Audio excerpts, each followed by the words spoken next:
Sorry about that. Am I getting? Are people able to hear me now? I hear you. Okay, great. Sorry about that. Had my mic turned off. That's embarrassing. We are live here with the Season 10 NSFL Draft. Waiting for people to trickle in here, so we are just going to get started in just a moment. It's myself, and I'm Time Consumer, and Jiggly. Going to be talking to you. Berserkcap's with us as well. Hi. Not at the moment, but he's going to be joining us in just a minute. I'm learning how to use push to talk. That is true. You guys will notice that over on the right-hand side, we do have our Twitter. So if you want to go ahead and tweet hashtag NSFL Draft, you'll get your stuff popped on the board. Give us your thoughts. We are keeping an eye out on Twitch chat as well. To if you have any questions, comments, concerns, go ahead and hit us, and we'll give you a shout out. So, Jiggly, what are you expecting with the draft tonight? Well, everyone knows that my big thing is the female players in the draft because it's just my thing.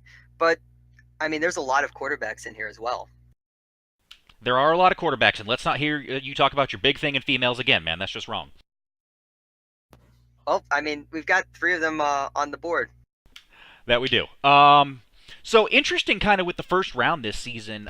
We have 3 picks by the San Jose SaberCats, 2 picks by the Liberty.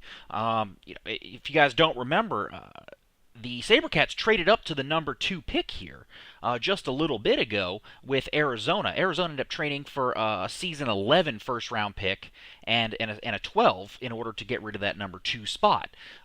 This was shortly after that kind of Axelson trade for Axelson and Pennington. Brad Pennington, Yeah, yeah. when they swapped quarterbacks with Yellowknife. So presumably, I'm expecting San Jose is going to use one of those on their future quarterback. Is it going to be Christ? Is it going to be Falcone? Is it going to be a Rose? Is it going to be Are they going to draft two of them? exactly? And then Philadelphia ended up getting an extra pick. I believe that's the one where they traded away some picks to the Yeti in exchange for a bunch of inactive players, if I remember correctly. I'd have to check. I think they traded. Yeah, they traded a whole bunch of inactives. Norman Bagwell was one that jumped off the board to me and stuff like that. So lot of shifting around in this first round. I mean, you look at the first 5 picks, 2 teams. Both teams need a quarterback for the future, so you got to wonder. Does San Jose, do they grab a quarterback in one of those first 2 picks to make sure that Philly can't take the one that they want, or do you go ahead and take your top 2 guys first, whoever that may be? Go ahead and let Philly take a quarterback and maybe take one fourth or fifth, or hell, you maybe wait till the second round. I think with the first pick of the draft, you got to go for just ultimately the best available. That's just what you do. And they do have a need at quarterback now, but you look right here, it's already on the board. I guess we didn't update that they need a quarterback now, but they still need a wide receiver or running back. They need a whole team, They do basically. They need a need a whole whole team. team. I got to agree with you there. So it's just best player available. If you have that sort of need, just get whoever's the best, and they've got the first 2 picks, so they could get the 2 best players in the draft. Who are those 2 best players in your opinion? I'm gonna have to say probably it would probably be Oles. I don't know about Pez Poopsie. I know Muford, but I don't know if he's gonna be as active as possible. I'm gonna say, yeah, probably Oles and God, someone maybe it would be Falcone. Maybe. And you gotta I'm think thinking also two quarterbacks. Achilles Hondo. He may be a blocking back. He's a fullback, but they could be useful. You can use him in a few different ways. You can use him as a tight end, a fullback, a running back. You can even use him as a little bit of a wide receiver if you need to. They're very versatile players. He's on the board. That's half-eaten onion bagels recreate. Fantastic guy, hard worker. I gotta wonder how much are teams willing to take maybe a slightly less needed position up high like that just because he's the top earner and a really great guy for the locker room. Yeah, I mean, well, that is the big thing about getting somebody who's good for the locker room. That's why I was thinking involving, somebody like Depez Poopsie. He's somebody who'd be great for the locker room, and I don't know about other things. That's the thing. That's the big thing about the draft is that, especially when it comes to recreates, you already know what they're going to put out with PTs and that sort of thing. You already know everything about them. Is it more interesting to take somebody who's not as well known? somebody who's not a recreate, somebody who's brand new. Oh, I'm right with you there. I think sometimes those brand new people that we've never seen before can be some of the most valuable picks in the entire draft. Guys that you know, but the problem is, can those fall? Can you get those guys in round 2 or round 3 when, if you want to get that recreate, you got to kind of pick early. I'll tell you though, looking at, kind of going through the draft, the mock drafts that we have out there, we kind of have two general consensus first round picks out there. People are looking at Oles or Felix for the first round I'm pick. surprised about Felix. I'm a bit surprised. I mean, Felix, there's been some question marks. There are some red flags about him right there. But, you can't deny that it's a need position that with cornerback, you want a high earner in there. He's been doing the work. He's got the passion. Is a team willing to see past the red flags, see past the history, that sort of thing? He's up there along with Oles, Felix, and the occasional Poopsie are kind of what we're seeing right now for that. And actually, with that, I have word that we've got a pick in. So, our first overall pick for Season 10 NSFL Draft. Man, it's been a long time. I can't believe we're doing this for 10 seasons now. We have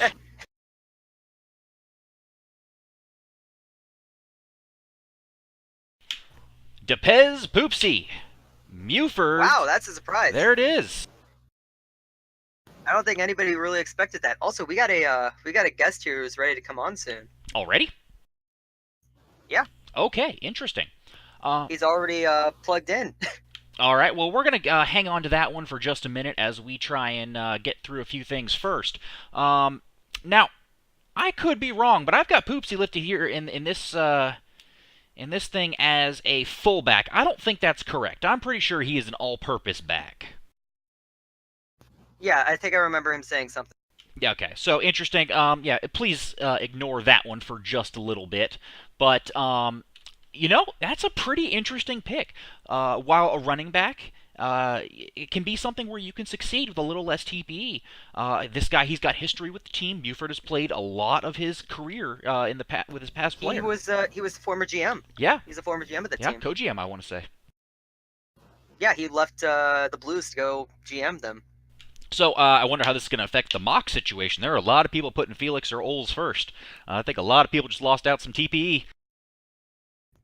Yeah, it says that he is an all-purpose back. He's already got 91 speed. Yeah, you look at it. He did average 5.7 yards in the DSFL. DSFL is a bit of a running league, but 1,100 yards, 11 of them took for TDs. I mean, this is good. I think it's a pretty good pick. All-purpose back can do a little bit of catching too, so you can bump him out to receiver if you need to. I can't fault them for this pick. I think it may not be what everyone was expecting, but you can't go wrong. This is a first-rate player. Yeah, I mean, as I said, of course I have questions. I always have questions, especially with people that I know. I always have questions, but it's still a good pick. And you know what? I think they probably would have gotten him a bit lower. They could have waited on him, I think. But yeah, first pick overall. Let's get it. I'm sorry, so were you trying to tell me that the guest was Zerkap, who's been here the entire time? Yes. No, he's not a guest. He's one of the commentators. Well, he's ready to come on. Well, start talking. You're sitting here, being all silent. Yeah, I'm here. All right, well, thank you for joining us as well. In case any of you don't know, this is our insider with the GM information, GM of the Yellowknife Wraiths. How do you feel about this first pick? The man. Oh, yeah. Well, hey, guys. Glad to be here. Hopefully this will go better than the last time I guessed it in. But, yeah, I am a little shocked at this pick, actually. I thought they were going to go Oles, and I'm actually not, totally surprised because there is the Muford CK Royal connection now that he is the GM again, although strangely never left. Those were one of the confusing times in the GM chat. But, Muford is a great player, really strong earner, do whatever he wants or whatever he can for the team, former GM of San Jose. So can't really, can't really poo-poo that too much. He's a good pick. Not much. That's to say something I was about going it. to ask about. Do you think that with this pick, I think I remember something about Brad being involved in GM, or am I completely and utterly wrong because I don't pay attention? But I think that do they have a co-GM there other than Royal? Currently, no co-GM, Do you Brad. think that's do you think that this might be a move to basically bring him back in as co-GM again? Perhaps. I mean, I know IRL Muford is very busy, so I'm not sure if he has the time to do it, but he might. I know he has probably jokingly expressed uh, the desire to be my co-GM, but probably in jest. Well, I mean, So I you're the think guy who was able SGS to could do it. tear me away from the Otters, but yeah, like that's a definite possibility there. All right, actually, guys, I'm here, and we have word that the second pick is also in here as well. So let's see what San Jose does. Number 2, do they go quarterback? Do they go ahead and grab Oles or maybe Felix, who are both still on the board? Let's find out.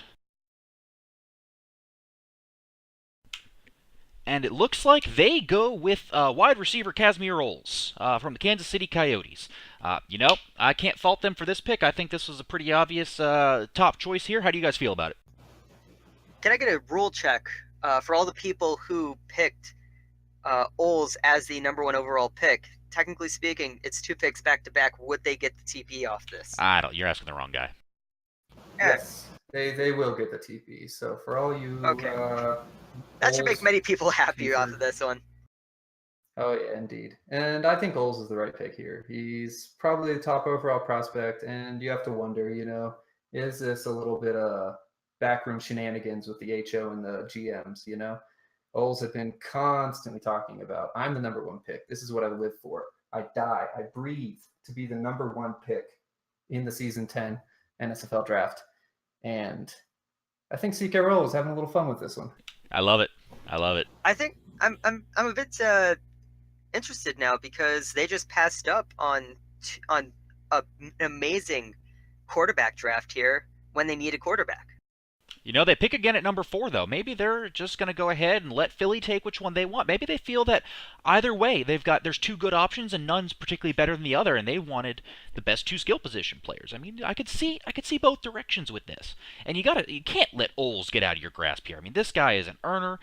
He is at a position where you really want the best possible wide receiver you can. I don't care how great your quarterback is. If you've got no one to throw to, your team's not going to be any good. Yeah, it's going to be interesting here with that next pick then, because this next pick is probably going to have to be a quarterback out of Liberty, because I don't really see any other way. There's no really other player, I don't think. Well, Liberty needs a lot of positions right now. They are also very deep into a rebuild. They are trusting the process. They need quarterback. Sure, they're starting Logan Noble. And Logan Noble's not doing too hot right now. Woo! But they've got who's their running back? Are they still using Damian Crotch? They have Carter Bush, so they're doing. I think so. I believe so. They're doing okay. No, Carter Bush. He swapped to wide receiver. No, that's what I'm saying. They have Carter Bush. He's a wide receiver. Their running back. I was saying Damian Crotch. But no, he's on the Yeti. Yeah, exactly. He's on a different team as well. So their running back was someone terrible who I think got auto-retired. Bubba Nuck, maybe. I don't know. Doesn't matter. Fact is, they could use a running back. They could use a lot of positions on defense. They just traded a whole bunch of defensive inactives to the Yeti. While inactives aren't a great thing to have, you got to have someone starting there. So I would go best player available here if I'm the Liberty, and that includes quarterback. That includes tight end, safety. Hell, that includes Achilles Hondo. I would go ahead and take a fullback here. Oh, and let me just really quick. The chat is reminding us rather angrily. Marquise Brown, their number 1 pick last year, is actually the running back of the future. Sorry about that, TV. I was also gonna add something that I just saw on the Twitter. It looks like Infinite has some inside information about Oles announcing immediately after the pick that he will not be playing for San Jose. Interesting. Maybe he's a little upset he got snubbed. Got some drama. Okay, I don't believe it. He'll play. We shall see. Okay, so actually getting word also, Philly is, we've got a pick in here as well. So let's see what Philly decides to do, and if their players should still be trusting the process. Okay, they go with Lucari Felix. So a lot of people had this guy mocked number 1, number 2, something like that. He goes number 3 overall. This is a big cornerback. He's had a few players in this draft before. Says he is sticking, or not in this draft, in this league. Says he's sticking it out with this player, and he is serious. And so far, we've seen that from him. Philly looks like they're willing to take a little bit of the risk, see through some of the red flags, and take a gamble on a high value prospect. And although I'm just going to say, speaking from experience of playing as a cornerback, you know, I I don't know about how long anybody's going to last at cornerback. It is a tough position. It's someone who's got to be really willing to be a team player and be more focused on kind of what their overall team defense is doing and overall team is doing, not their own individual stats. That being said, though, his stats in the DSFL last season, he killed. Look at 8 interceptions. That's what Dermott did last year, and Dermott Lavelle is the highest TP player in the league. So, killed it in the DSFL. It's going to be a little rockier start up in the pros. It's going to get some really high level competition, but if he can stick with it, I think this guy can be a very elite player and worth this number 3 overall pick. Like I said, there's red flags, but you gotta give every guy a new chance, right? Oh, indeed. And I don't know. I think a part of me, references the old players from official DT, a few retirements and all that. But he seems to really, really be into this one player. He killed himself when he missed a PT. It might have even been a weekend PT, 2 whole TP, and he really just seemed to be down in the dumps, killing himself for missing that one. So and that's a very important thing that's like I find. If I don't care about a player, I'm not going to be playing them, and they're not going to be good. So when he care about a player, and if he does care that much about this player, I think that does mean good things for Philly on their secondary. On the flip side, can you care too much about something like that? Do you want someone that could potentially go ahead and, over missing a small amount of TP or having some bad games, some bad season, who just retires because they're so emotionally attached? That could be that sword cuts both ways. Or a position switch. Yeah, there's definitely a history with that. Definitely. So including me. We've got San Jose back on the clock now. They've got running back and wide receiver locked up, 2 stud players in there. Felix is off the board, so no corners there. They do have a few different options they can go with. Again, we've been talking about it. Quarterback is still an option there. You still got fullback Achilles Hondo out there, who's a great choice. You got Danny Garrett-Head. He's another running back, but a high level player. Amelia Rudd, the tight end. Hobbs, the safety. Great player. So, if I'm San Jose, I'm going best pick available here, best player available. What do you guys think? I think they need to get that quarterback. They still need to get that quarterback. I think that they're going to go with Juliet L. Christ. I think a lot of people have him going at this spot or at number 5. I think that they're going to finally do it. Yeah, we got Christ, we have Falcone, and then there's still Chris Arose out there. How much with Muford back in San Jose, and Chris being his brother. What are the chances that they end? That is a very good question. I know both of them, and I think that they definitely would want to be on the same team together. So, if that drafting Poopsie first overall was a sign of Muford having some sway over in San Jose, it might mean that Chris is going to get taken here. Yep, I think it's definitely an option. What do you think, Zerkat? Yeah, I think you definitely have to go quarterback here. I mean, so there's kind of 2 ways you can win in this league. You can have a decent quarterback with insane receiver talent, or a insane quarterback with some pretty good receiver talent. There seems to not be any other way around it. I had one good receiver, and you saw the kind of year I had. Terrible, absolutely terrible. But Boss, a fully regressed Boss, was still amazing. Still need defense, though. Very true, very true. I don't care how good your offense is, you don't have a defense, you ain't gonna win in this league. They need everything. Yeah, they do. And let's find out what kind of everything they're getting, because we have a pick in for San Jose. And there it is. The quarterback is off the board. They go with Joliet Christ.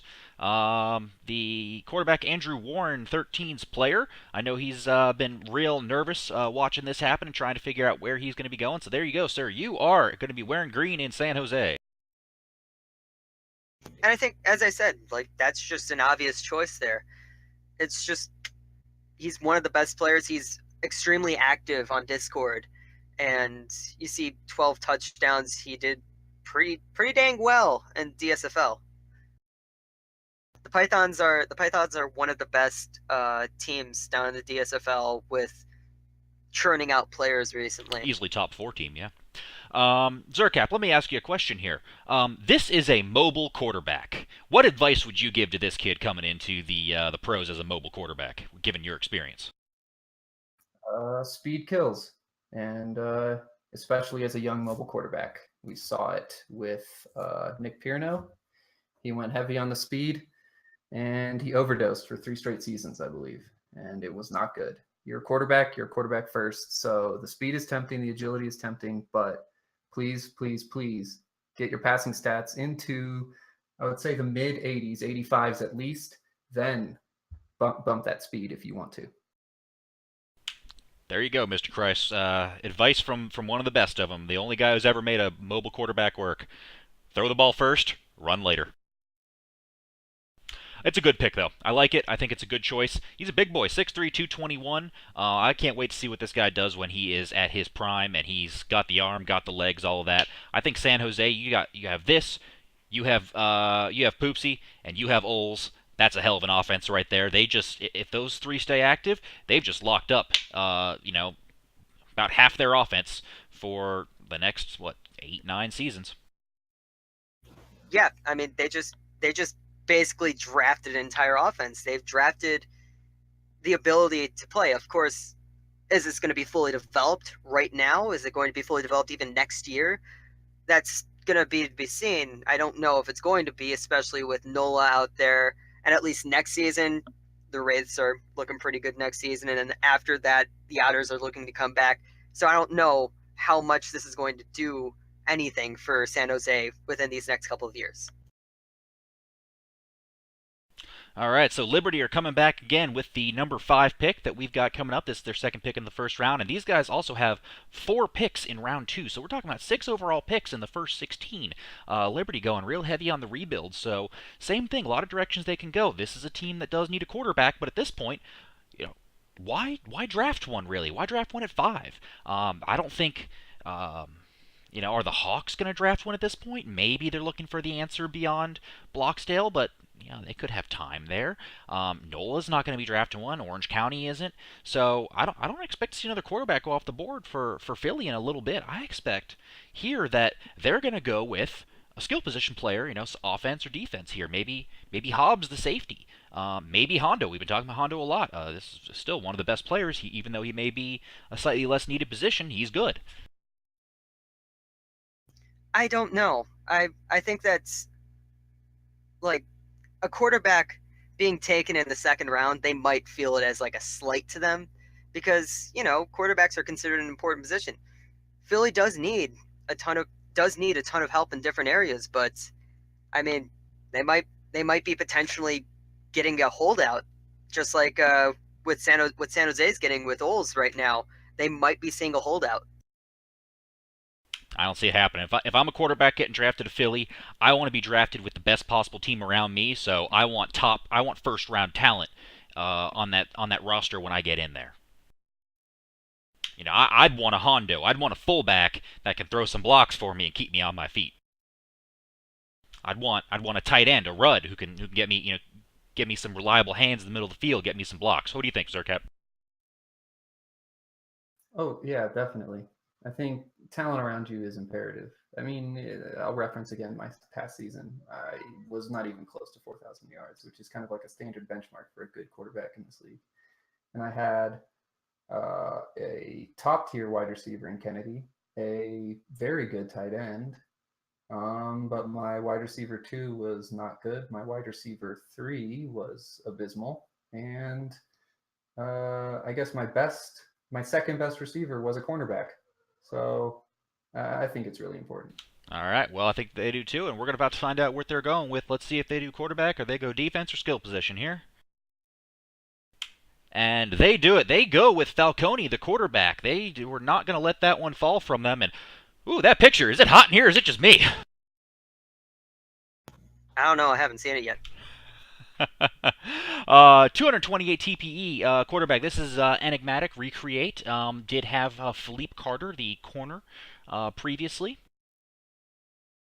she's one of the greatest graphics people in any of the sim leagues I'm in, and she's also extremely active because of that. So they're definitely getting a high TP earner out of this. 228 TPE. This is a pocket passer quarterback. Very good accuracy in the DSFL. It's hard to pull off 63%. Didn't have a whole lot of attempts and completions, but that's pretty typical. They tend to, they tend to move their quarterbacks around, give them different depth charts, different formations, that sort of thing. 19 touchdowns, pretty good overall. I think it's a great pick. Could you have gotten her a little later? Maybe. Baltimore's still hanging out there. Maybe they're looking for their next QB. Maybe Yellowknife trades up, that sort of thing. But I think great pick, securing your quarterback of the future here.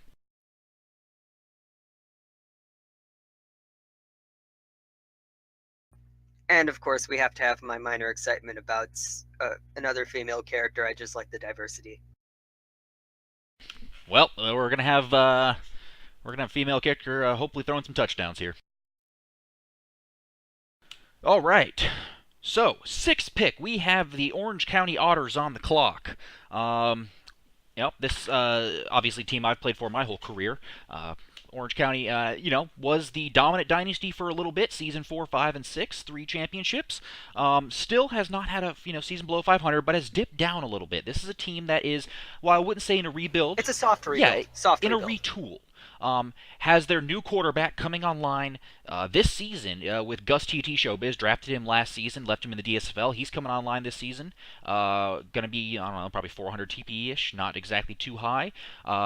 They've got a few different needs, few on defense. Defensive line, definitely a big one. They just lost a couple corners. In fact, it seems like half their team retired. Half their team left, yeah. Half their team has gotten regressed or left. Yeah, Westfield retired. Phelps retired. Yates retired. Spector retired. I'm sure I'm missing a few others in here. And then we've Mike got, Boss retired. Yeah, you forgot to mention Boss. And then Atwell signed with the Wraiths. Yeah, I guess that does ring a bell. What did Atwell do again? She's been in the top 5 in receiving for the past 2 seasons. Ah, right. Okay. So, a couple different ways you can go with this. Do you go with another wide receiver in case maybe Atwell doesn't come back? Do you go ahead and jump on a defensive lineman like a Lorax, who may not be necessarily on a lot of people's top 8, but the kind of guy who is versatile enough to play both, anywhere in the front 7 basically. And you've got this. We're talking about a team that's got one season 1 guy still out there at defensive end, a season 2 guy, and Gregor Glains at defensive tackle. They lost their other defensive end, so they only have 3 guys. Could go a few different ways. I think that it's either going to be Hondo or Rudd. Personally, I want to see Rudd in orange, but I think that Hondo is definitely a very, very good pick, especially with losing Yates. The problem is Rudd is gone or inactive, and maybe she's popped back in the last few bit, but dropped off the map pretty quick. Yeah, that's a bit sad because of the way that we got her recruited. Yeah, Hondo, I think definitely an option. Here they could use a blocker or a tight end. He could be used as both. Hobbs, I think, was name tossed around there. There were a lot of people who were thinking they were going to go with Hobbs, the safety, but we're about to find out because we've got a pick. And surprisingly, they go with the running back, Danny Grithead from Kansas City. Now, who? This is Troutner's character.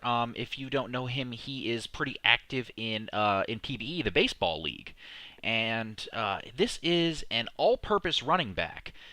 The thing to keep in mind here is Orange County used their first-round pick last season on a running back, also getting Adams, TDZ's player, who is still down in the DSFL. I want to say he's playing for Tijuana down there. So now we've got a team suddenly that's got 2 running backs that are first-round talents. What's going to happen there? Are they going to position switch one of them? Are they going to, maybe use Adams with his power back strength as more of a tight end and fullback, and use this guy as more of your straight running back? A couple different ways you can take this one. Yeah, I think it's a good pick. personally, he was the highest position left on, or the highest player left on my board at number 5. And I had great conversations with him. He's a big guy over in PBE, so he's got a lot of kind of experience being a high earner. And Otters are one of the most inventive teams in the league when it comes to offense and defense. And I can't see a situation where they won't be both on the field at the same time. And as we all know, a running back does need a spell back for at least one of those formations to be effective. So this is good.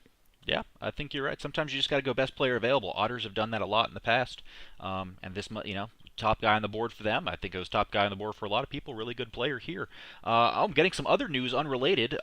It looks like our first overall pick, Depez Poopsie, has now been banned from Twitter. Oh, okay.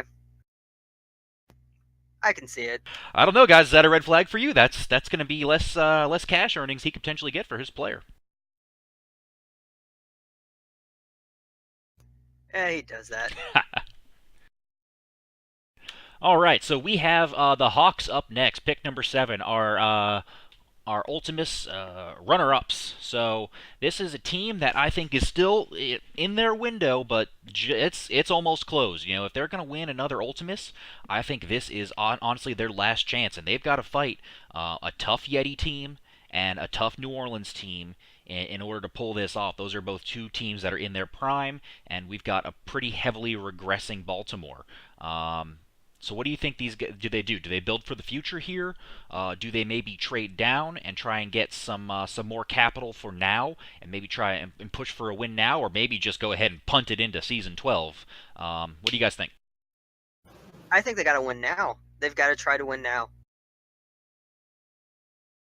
Oh yeah, definitely. You got to win now, but the thing is, this is their last season. They have several retirees on the defense who will be playing their last season in season 10. They are regressing, and there's only a few positions that can really jump up from the DSFL and play in the NSFL, like season 1. So, how much of a performance boost are they going to get from one pick? I think the trade down is probably the right choice.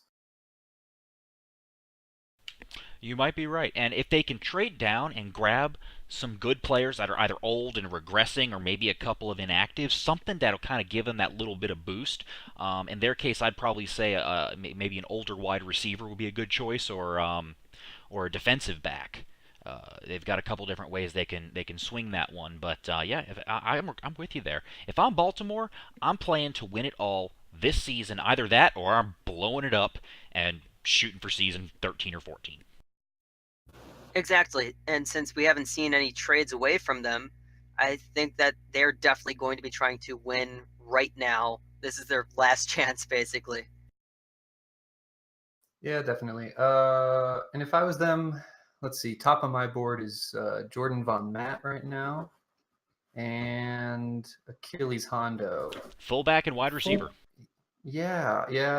It's my rankings are a little more user-based with a slight lean towards positional priority, but everybody loves Onion Bagel, and fullback is one of those positions that can jump straight up and contribute right away with their blocking. So that would be the pick, I think, here for me. Personally, if I'm Baltimore and I'm not trading, I'm going Hobbs here. Safety. I love safeties. I think you can never have too many safeties. Hobbs is a great choice as well. It's safe to have safeties. Exactly. And let's find out what they go with. Oh, look, Wally's here. Hi, Wally. Hi, Wally. We have a trade down. So we were kind of tossing this down that this could potentially happen, and that's exactly what happened here. So it looks like Philly traded up for the 7th pick, which, they have so many picks as it is. I could see it happening. This is a team that if there's a guy that they don't think is going to make it to number 8, go ahead, jump it, take it now, get your guy. Baltimore trades down to pick 16, the last pick in the round 2 for this season. Get a little cap space. Philly's got plenty. Might as well take it, right? And they get Colorado's season 11 round pick, so next season, round 1. That's probably going to be what I'm going to guess is more of a back half pick, maybe 5 or 6.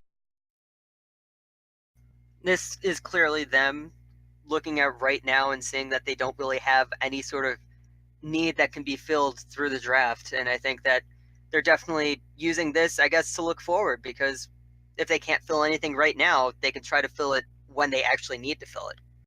Yeah, that $4 million could maybe help them nab a free agent or something, or you know, maybe help extend someone currently, give them a little bit of front load, and help for the next few seasons. So I can definitely see it. I think it's a good move by Baltimore, a good move by Philly. Let's see what Philly does with it. What are you guys thinking? What's Philly going to go? Are they going to? I'm thinking, and I've been saying this name a lot. I'm thinking it's Hondo time. I mean, at this point, you kind of have to. Oh, it's definitely Hondo. He's a Liberty alum. He's a great guy. Everybody loves him. Perfect locker room presence. So he's the pick. Yeah, blocking back can be used as a tight end. Everyone needs a good tight end. They're always useful. So I think that's the pick. If they don't do that, maybe Hobbs, maybe Von Matt could be a few different things, but I think it's too early for those guys. I think it's Hondo. Oh, for sure. And let me get this in real quick. I know Bovo would be really remiss if I didn't speculate on cap space. He wants to remind everyone that last year the Rates had $18.5 million in extra cap space and failed to make the playoffs. So there's that. Well, I mean, the Wraiths just had some weird, horrible season. That looked like a random number generator error right there. I have thoughts on what caused it. Go on. Not talking about it. Because we got a pick. And there we go. He's finally off the board. We could stop saying his name. Happy Eating Onion Bagels player Achilles Hondo, the fullback, is gone. He is going back to Philly. I'm sure he's excited to see that. I'm sure Philly is really excited to get him back. Great player. Going to be pretty interesting to see how they're able to utilize this guy's unique talents for this. Oh, yeah. I'm really interested. I think Adam is a really good GM, and I think he'll figure out a way to utilize him really well, whether it be fullback, tight end, maybe a little goal line back. Who knows? Yeah, I'm right there with you. I think this is going to be a very creative pick. He fell just because of the positional value. If he was a wide receiver, he would have gone, probably first or second. Just because he's a fullback, I think some people were a little nervous about, how much can we really use that type thing. But I think he's going to be a first-class player. No, easily. It's a no-brainer. I mean, there's almost no point even talking about Hondo anymore. We've sung his praises like through other people's picks. Yeah, so we kind of have. everybody knows what All it right, is. no more Hondo. Yeah. There's now a banned word. New Orleans on the clock. I mean, this is a team that obviously won the Ultimates last season, but they did it with a lot of guys on their last legs. Vincent Sharpay, he's gone. He's out of there. Who else did they just recently lose? I know they lost a couple of players on defense. Asylum Party, the wide receiver. They're one of their top. Yeah, wide Dustin receivers. Evans, he's gone. Fuego Wozy, he's out of there. So this is a team that, while they're still looking good, and they've got, a prime quarterback and a couple of good other pieces, they lost a lot this season. So what do you go with? They need defense. That's what I'm going to say. They're going to need defense.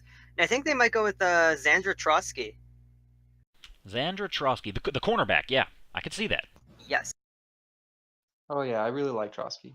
I had a good conversation with her. And then we got could also Hobbs. see Low Racks. Lorax is a sneaky pick here, I think. While, not a name we've mentioned a lot, again, this is one of probably what I consider the most versatile players in the draft. This is a guy that can play defensive end. He can play defensive tackle. He can play linebacker. He could play strong safety. There are some concerns here and there about activity. I know in some other leagues he's mentioned that he's going to be busy and not have as much time, but, this is a position at balanced defensive end where you can get away with a little bit lower TPE earnings. So, what is that versatility worth to you? Is it worth trading down from the higher TPE earnings of a Troitsky or a Hobbs in order to get that versatility? I think it is. I mean, everyone talks about users, but position is important. They're not really set at cornerback, but they sort of are set at cornerback. They're pretty young. They're still good players, and they did lose Wozy, so it's a natural fit. It's true, and defensive line, bit of scarcity there. So last season there was one defensive lineman in the entire draft. This season, what there's maybe three or four. There's Well, yeah, yeah. There's three or four and really only one of note. So whoa, hey, yeah. Snub and Wally. Okay. No, no. Wally's a great guy. Wally's a great guy. Not snubbing Wally. I just know he's been a little inactive right now. So if he comes back, it's a perfect Oh, steal. Wally's back. He was talking in Twitch stream. Come on, Wally. Would you tell this guy what's up? But yeah, I understand your point. It's still pretty limited. Now, season 11, we have seen a lot of defensive tackles and defensive ends just create. So how many teams can afford to just punt this one down the road a little bit and maybe afford to wait one more season for defensive line? In the case of New Orleans, I don't think that's the right decision. I think you got to push for another win this season. Yeah, there's a ton of defensive tackles ready for S11, but I mean, yeah, low racks would be a good idea. I've got to unclick my push to talk now to go. And I guess there is only one defensive tackle. Definitely, I mean, yeah, low racks would be the guy. Next season, there's going to be other defensive tackles, but I think that you just need to fix your defense right now. There's holes. There's holes that are going to open up, and you don't want to have those holes there, especially with the kind of offense that they have. You don't want to lose that. Yeah. And Hobbs, I think, also still a choice out there, safety, and Troyski. So let's see what they do. I got to pick in. And it's the guy we were talking about. So they did, in fact, go with the slightly sneakier pick, lower TP with 141.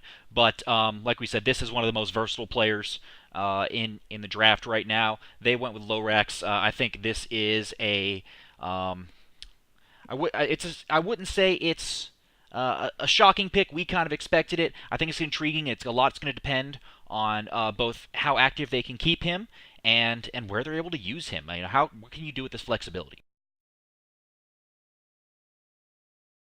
You can do whatever you want with the flexibility. I mean, That's why it's flexibility. Yeah, yeah. Anywhere they have a hole on their offense, current or defense, currently, which I think is Wozy, they can just plug him in Yeah. and play him to suit different offenses as well. Yeah, pretty good pick here. So we are done with the first round. Anyone you guys are surprised that has made it out of round one? I was gonna say Amelia Rudd, but now that you mention it, yeah, I haven't seen her on the site very often. I haven't seen her in Discord, so I mean it's kind of obvious that she'd make it out. But Xander Trotsky, I think she's definitely going to get taken very early in the second round. Oh, definitely, definitely. I think the biggest snubs right now in the first round are Jordan Von Matt for me and Xander Troitsky. Just their needs are so or the positions are so important. Cornerback is almost a desolate place right now. It's kind of turning into the offensive line of the future where people don't feel enamored with the stats.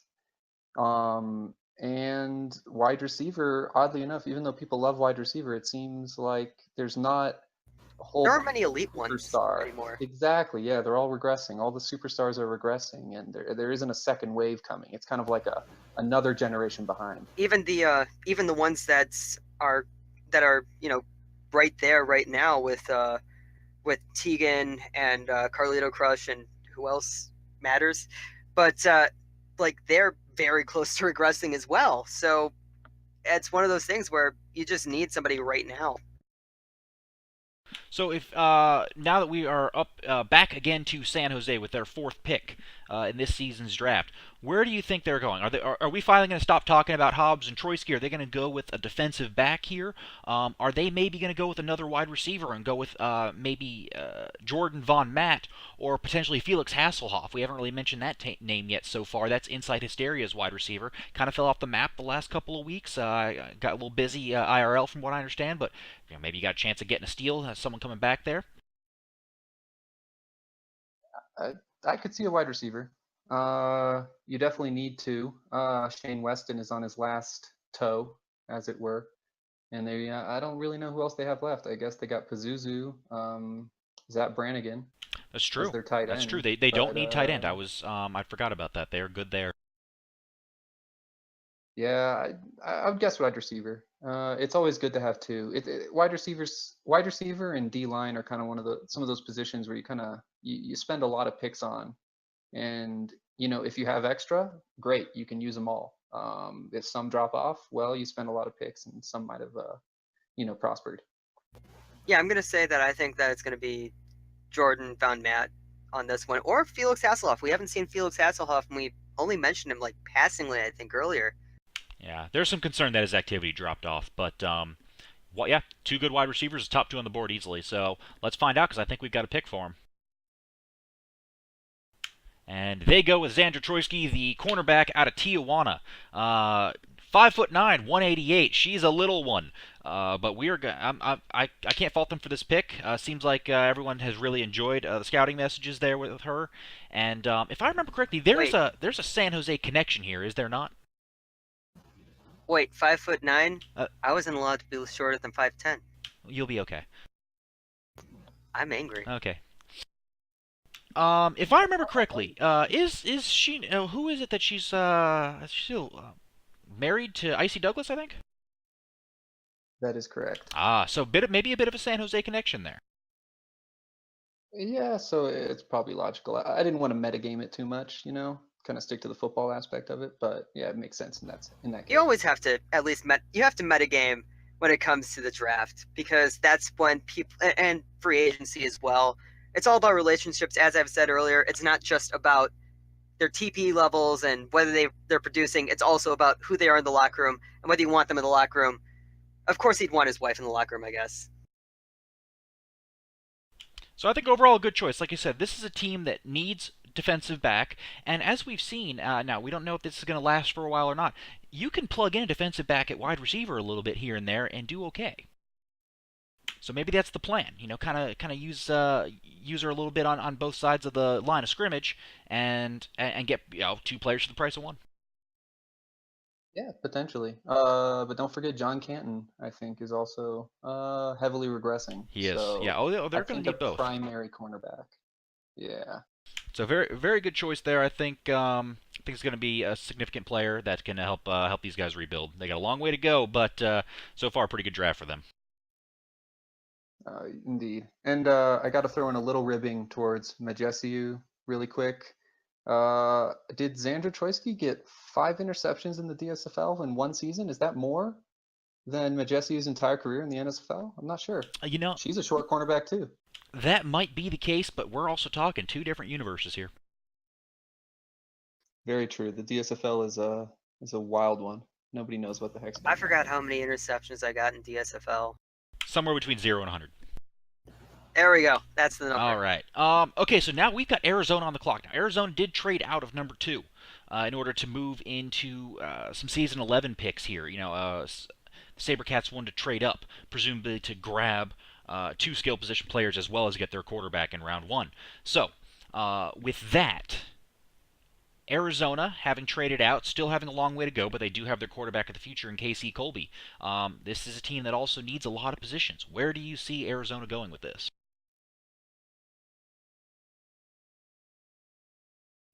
I'm looking. I don't know. Dick Cheese. Yeah, Dick Cheese. Yeah, he's a good player. I'm just saying that because it's like I've seen him around on Discord, and also he's in a position that they need, linebacker. I'll be honest. I don't think his player is round 2 material. I think you'll be able to get him in round 4. He did post that he's going to be inactive for a while. He's busy. He's kind of jumped in and out on a few different leagues, and maybe he could be a lottery ticket, a diamond in the rough. But round 2 is not the spot for him. I'm thinking if I'm Arizona here, I am either going with something on defense or Jordan Von Matt. I think. Yeah, I think so. I think Hobbs has fallen. I think it's going to have to be defense. Yeah, I think Hobbs has fallen. He's definitely the top defensive player on the board for me. I'm still kind of shocked he made it out of round 1. Jordan Von Matt, I think, is easily the top wide receiver on the board right now. Outside of that, you've got a couple positions that I don't necessarily think they need. You've got, I'm going to screw this one up. Chinwena Yobana Kanayachukwu. I should have figured that one out earlier. That's Mr. Okonkwo. What position I could pronounce it? Tight end. That's Mr. Okonkwo's player who always seems like he's got to make some with ridiculous names. He is a blocking tight end, but they're good at tight ends, so they don't need that. Felix Hasselhoff maybe, or something like that. But outside of that, who else would you go with here? Sear Zephyrus, the fullback, 7-Hawk, the recreate. Definitely a possibility. I know they want Reginald to ride off into the sunset, and a proper blocking back who can receive a little might just be that guy. He'll help out the quarterback and help out the running back, thus helping the team. That's true. Also, we've got we're starting to get a little deeper into the draft boards and some of these players that may not have been necessarily first round talent, but are definitely round 2 talent. What about Grapehead's player Damian Arnold, center fielder I was safety? about to mention that because I think that well, Shannon Hobbs is of course better, but Damian Arnold would definitely be an interesting player. Stephen Oates also. I mean, now that I'm looking at it, safety looks pretty good this year too. A lot of good safeties, but I think we've got word that we've got a pick, so let's see what Arizona goes with. All right, he is done falling. He has made it out with the 10th pick overall, round 2. Shannon Hobbs, everyday's center fielder safety, going to Arizona. Yeah, great pick. I can't fault this one. This is BPA. This is a guy who can play safety, cornerback, or maybe even a little bit of linebacker. Yeah, a little backstory into Hobbs. My interactions with him, he actually says, "Use me wherever on the back end." But by golly, Yeah, I like that answer. I am going to be the top returner in the game. He's coming for your crown, Dermot. Watch out. I like it. Yeah, I mean, that's definitely one of those people. Like, how much speed does he have? He's got a ton. Yeah, I don't know how much he has right now, but as a center fielder safety, he can max speed. There's nothing stopping him. He goes all the way through the roof with that. Doesn't matter where they are now. It's where they're going to be. Or something. And it looks like we have a draftee here ready for an interview. The first pick of the second round. We're going to have to make sure that they can get on here, but I believe we have Xander Trotsky ready to come on. All right, we'll jump to that in just a couple of minutes. We're going to just go ahead and crank out a couple more picks here in round 2, and then we'd love to go ahead and have a conversation with her. Interested to see kind of her perspective on the future in San Jose. So, with that being said, we have 3 picks back to back with the Liberty here. What's going to happen? Are Liberty going to go ahead and trade out of these, maybe trade into future rounds, or are they just going to go ahead and start grabbing BPA and continue the rebuild? Best player available, definitely. They're just going to have to keep trying to rebuild here. I think that Jordan Von Matt. Do they have any other wide receivers? I have to check. Carter Bush. Yeah, Carter Bush is their only other wide receiver, I believe. That's Josh Garden earning. Oh, Josh Garden, yeah, but he's regressing. Yeah. He's regressing. So that definitely be the best pick here, Jordan Von Matt. Yeah, I wouldn't be surprised to see them trade out of this pick and pick up some future draft picks. I know that they've been talking to me pre-draft about getting a few season 11 picks. So don't be surprised if they do trade out. Season 11 is looking like one of the best draft classes in a very long time. So I do not blame them for that kind of choice. Also, Jake Verdon. We haven't talked about him a lot. Cornerback. He kind of popped in, disappeared for a little bit. Now apparently he's back. I know people have been scouting him. That is Prepare to Pie's player. Could be a dark horse candidate for this one as well. And I think we've got a pick. So let's see what we've got. Felix Hasselhoff. Okay, so wow, that's risky. I can't say that it really is. I mean, they got 3 picks in a row. How risky can it be? Yeah, I guess. So this is Inside Hysteria's player. Was active for a little bit, kind of disappeared a little bit. I know we were talking about Von Matt a lot. Maybe they go with both. I wouldn't mind it. But very good player. I think this is a potential for a pretty good spot. Yeah, he's a Sim League veteran. And if anyone's been around Sim Leagues for a while, they know that the user Insight and Enig, being Adriana Falcone, are quite close friends. So I think it's possibly a case of Enigmatic keeping Hasselhoff in the game a little here. And so it's kind of a little 2-for-1 special. There you go. And then, again, we've got 3 picks in a row. They could go Von Matt right after this and then go Emily Rudd or who have you. I mean, they got 3 picks in a row. You might as well, go crazy. Wide receivers. You need a few of them. You can't win with just one. Yeah, so, help your quarterback out. I like the pick. It looks like I'm seeing in the chat here, Hasselhoff retired. Wait, what? Uh-oh. It says Hasselhoff is retired. He left the SHL Discords. He's left a ton of Discord. Oh my, this is some peak drama. All right. So much drama. Philadelphia. Their number 11 pick. Not happening. So keep trusting that process, guys. Okay. Apparently, he didn't retire, but he's very much inactive. Well, that's okay. There's a chance he can come back. We will see. There's a chance if he didn't retire, he can come back. Hey, and we got somebody on here. We got Xandra. Hey, how you doing, Zan? Hey. Hello. How does it feel to be going to San Jose as their number 9th pick, as the number 9 pick overall? Well, I'm pretty excited. Obviously, I see Doug has a player character there, so we'll continue to be together. But yeah, I'm pretty pumped. All right. Can you remind me, what position does he play? He's a linebacker. Okay. How is he going to feel if you start showing him up when it comes to game performances? Well, I think I have a little more free time to fill out PT activities, so I think I may surpass him in a few seasons. As a cornerback, that is a position that you really need those top earners in. This is a position that you need that 1,000 TP person there. This and quarterback really, and wide receiver are the top ones. So yeah, if you can get those earnings, this is going to be the kind of pick I think for San Jose that can really reap those rewards. Now, have you had any concerns that people have told you about how cornerback can be a frustrating position to play? That was exactly what I was about to mention. Yeah, I think pretty much everyone who talked to me ahead of this draft was like, "Oh, are you looking to change positions?" But no, I'm pretty happy with cornerback. I've enjoyed watching The Sims and getting some tackles. I like it. Yeah, that's what I was gonna say as my one word of advice as a cornerback. It is soul wrenching for after a few seasons when you're like, yeah, I'm okay with it, and then after that, it's like, okay, when am I gonna see anything? So, All right, well, I'll keep that in mind in a few months. So one more question before you go and we move on here. Which wide receiver in the league are you looking to shut down the most when you start playing this season? Well, hopefully no former Luchas, as good as they are. I have to say I'm still learning everyone's names, but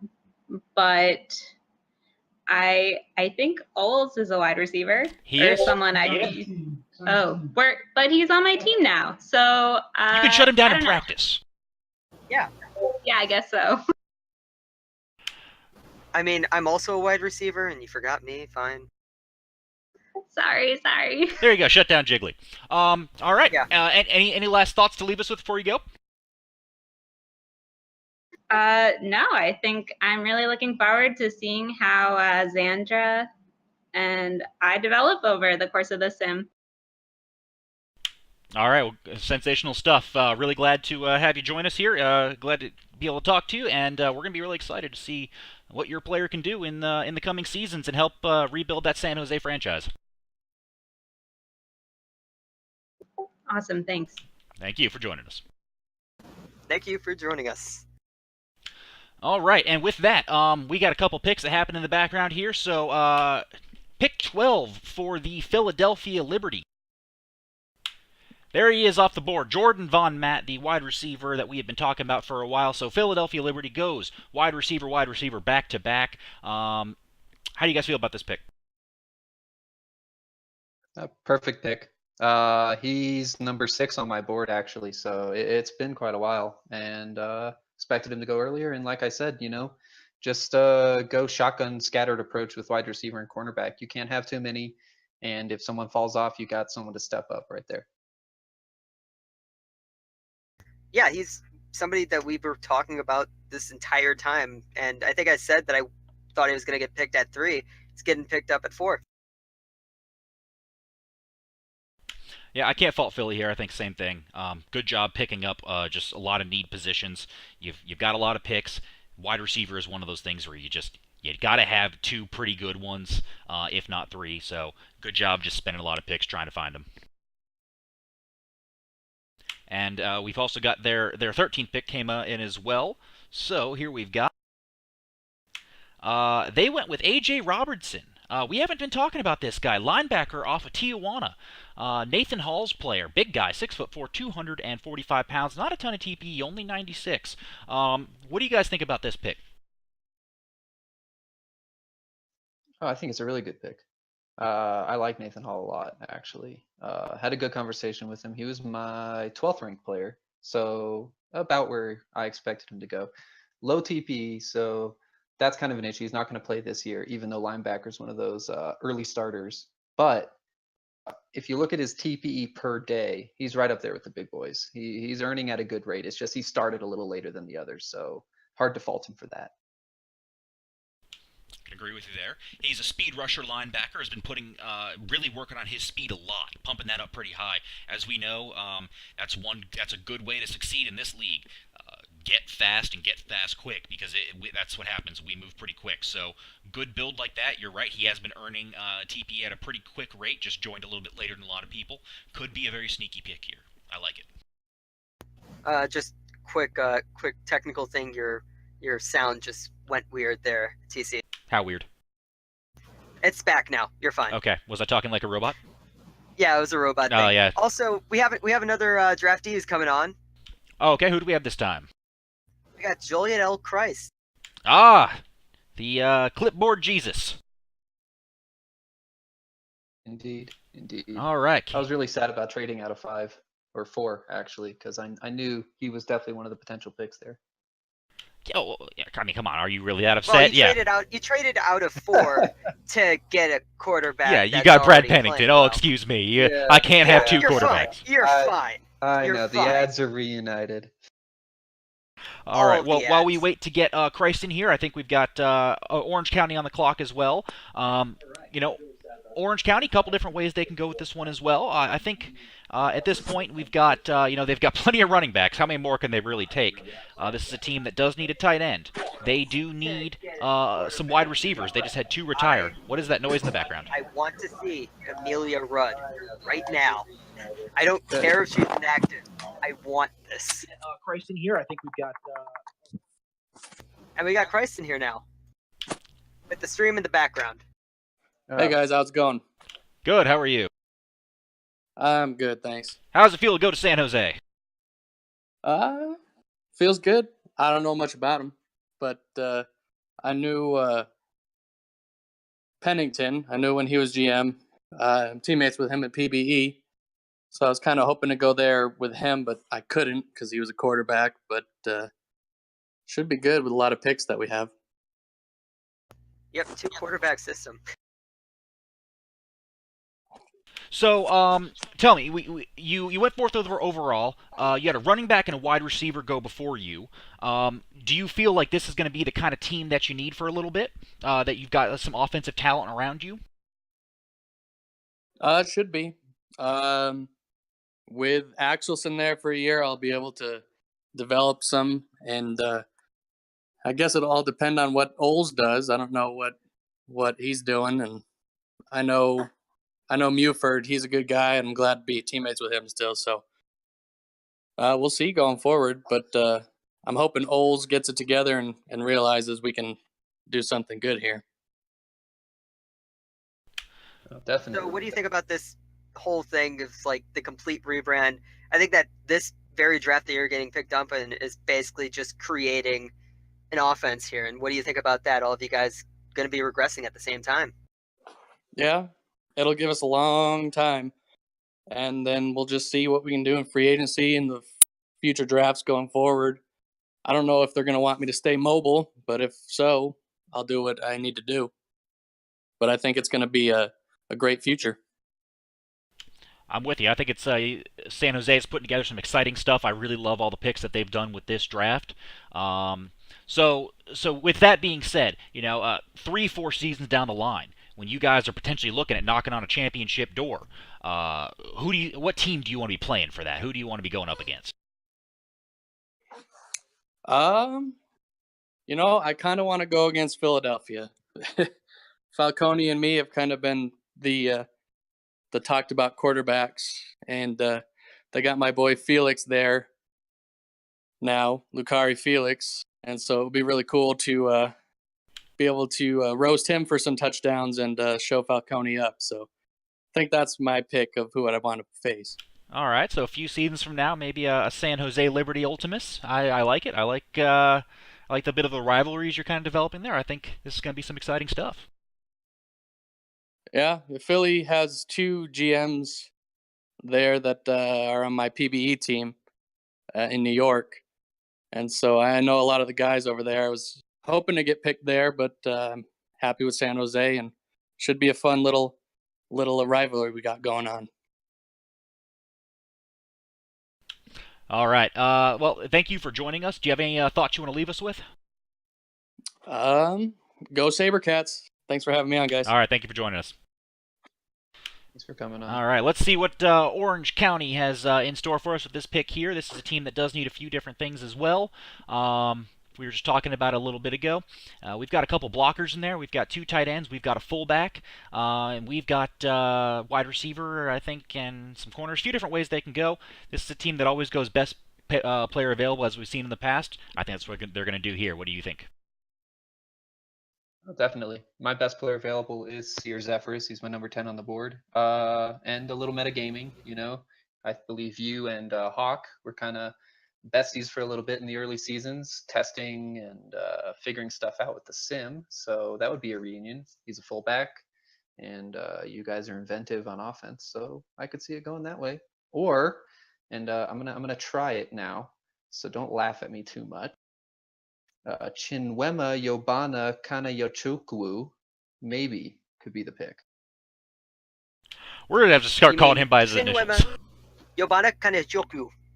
Nope. I tried No. too fast. What Yeah. CYK. No, I am still very much on Amelia Rudd all the way. If Amelia Rudd was active, I'd be right there with you. That's a round 1 pick, but I don't see it happening. I'm going with 7 Hawks player as well, Zephyrus. Let's see what we got. And it looks like Zerkap and I were correct. Sear Zephyrus is going to the Orange County Otters, the fullback. Darn. This is now the 3rd running back and or fullback that they have drafted in the last 2 drafts. They have 2 round 1 running backs and now a round 2 fullback. This is the highest passing offense of all time in the league, and they're getting runners. Yeah, I mean, maybe it's the way to go. Maybe they see the future before we do. I don't know. This may be the future of the NSFL. It's the dang, what the heck are they doing? The run pass option of the NSFL is the power run game. Who knows? Maybe. Well, they tried power run early on in the. They were the first team to use that to really utilize that running back by committee with the hot sauce committee. Yeah, too bad we didn't have any That's good why. running backs for that. Omar Wright was an amazing running back. How dare you say anything less? Honestly, my expectation, he's going to be a tight end. I think they're going to just go ahead and plug Zephyrus in at tight end, and he's a fullback, but he's going to be catching balls. Still blocking, Yeah, but catching possession balls. change, that Yeah. sort of thing. No, I think he's going to stay as a fullback and just play at tight end. True, that is allowed. That's my thought. So with that, we now have 2 picks for the Hawks. So the Hawks did have 15. They traded out of 7 to get number 16. 2 picks back-to-back here. What do the Hawks do? I don't think they're going with Amelia Rudd. This is a team that has drafted 2 tight ends 2 seasons in a row. They're not going tight end again. So Rudd, not seeing it. CYK, not seeing it. Who are they taking? That's a tough one. Maybe Jake Verdon. Or Devo Cancino could be the picks. They're pretty high up there. Trade again? I'm thinking, yeah, Jake Verdon is high on the list there for me. Damian Arnold, Grapehead's player, also a safety, so 2, also defensive back, so either center field or safety or a man-to-man corner. The other thing I'm thinking potentially is, what's Wally's player's name? Someone help me out here. Looking Avery Woodham. Yeah, this might be a little high for him, but again, this is such a need position.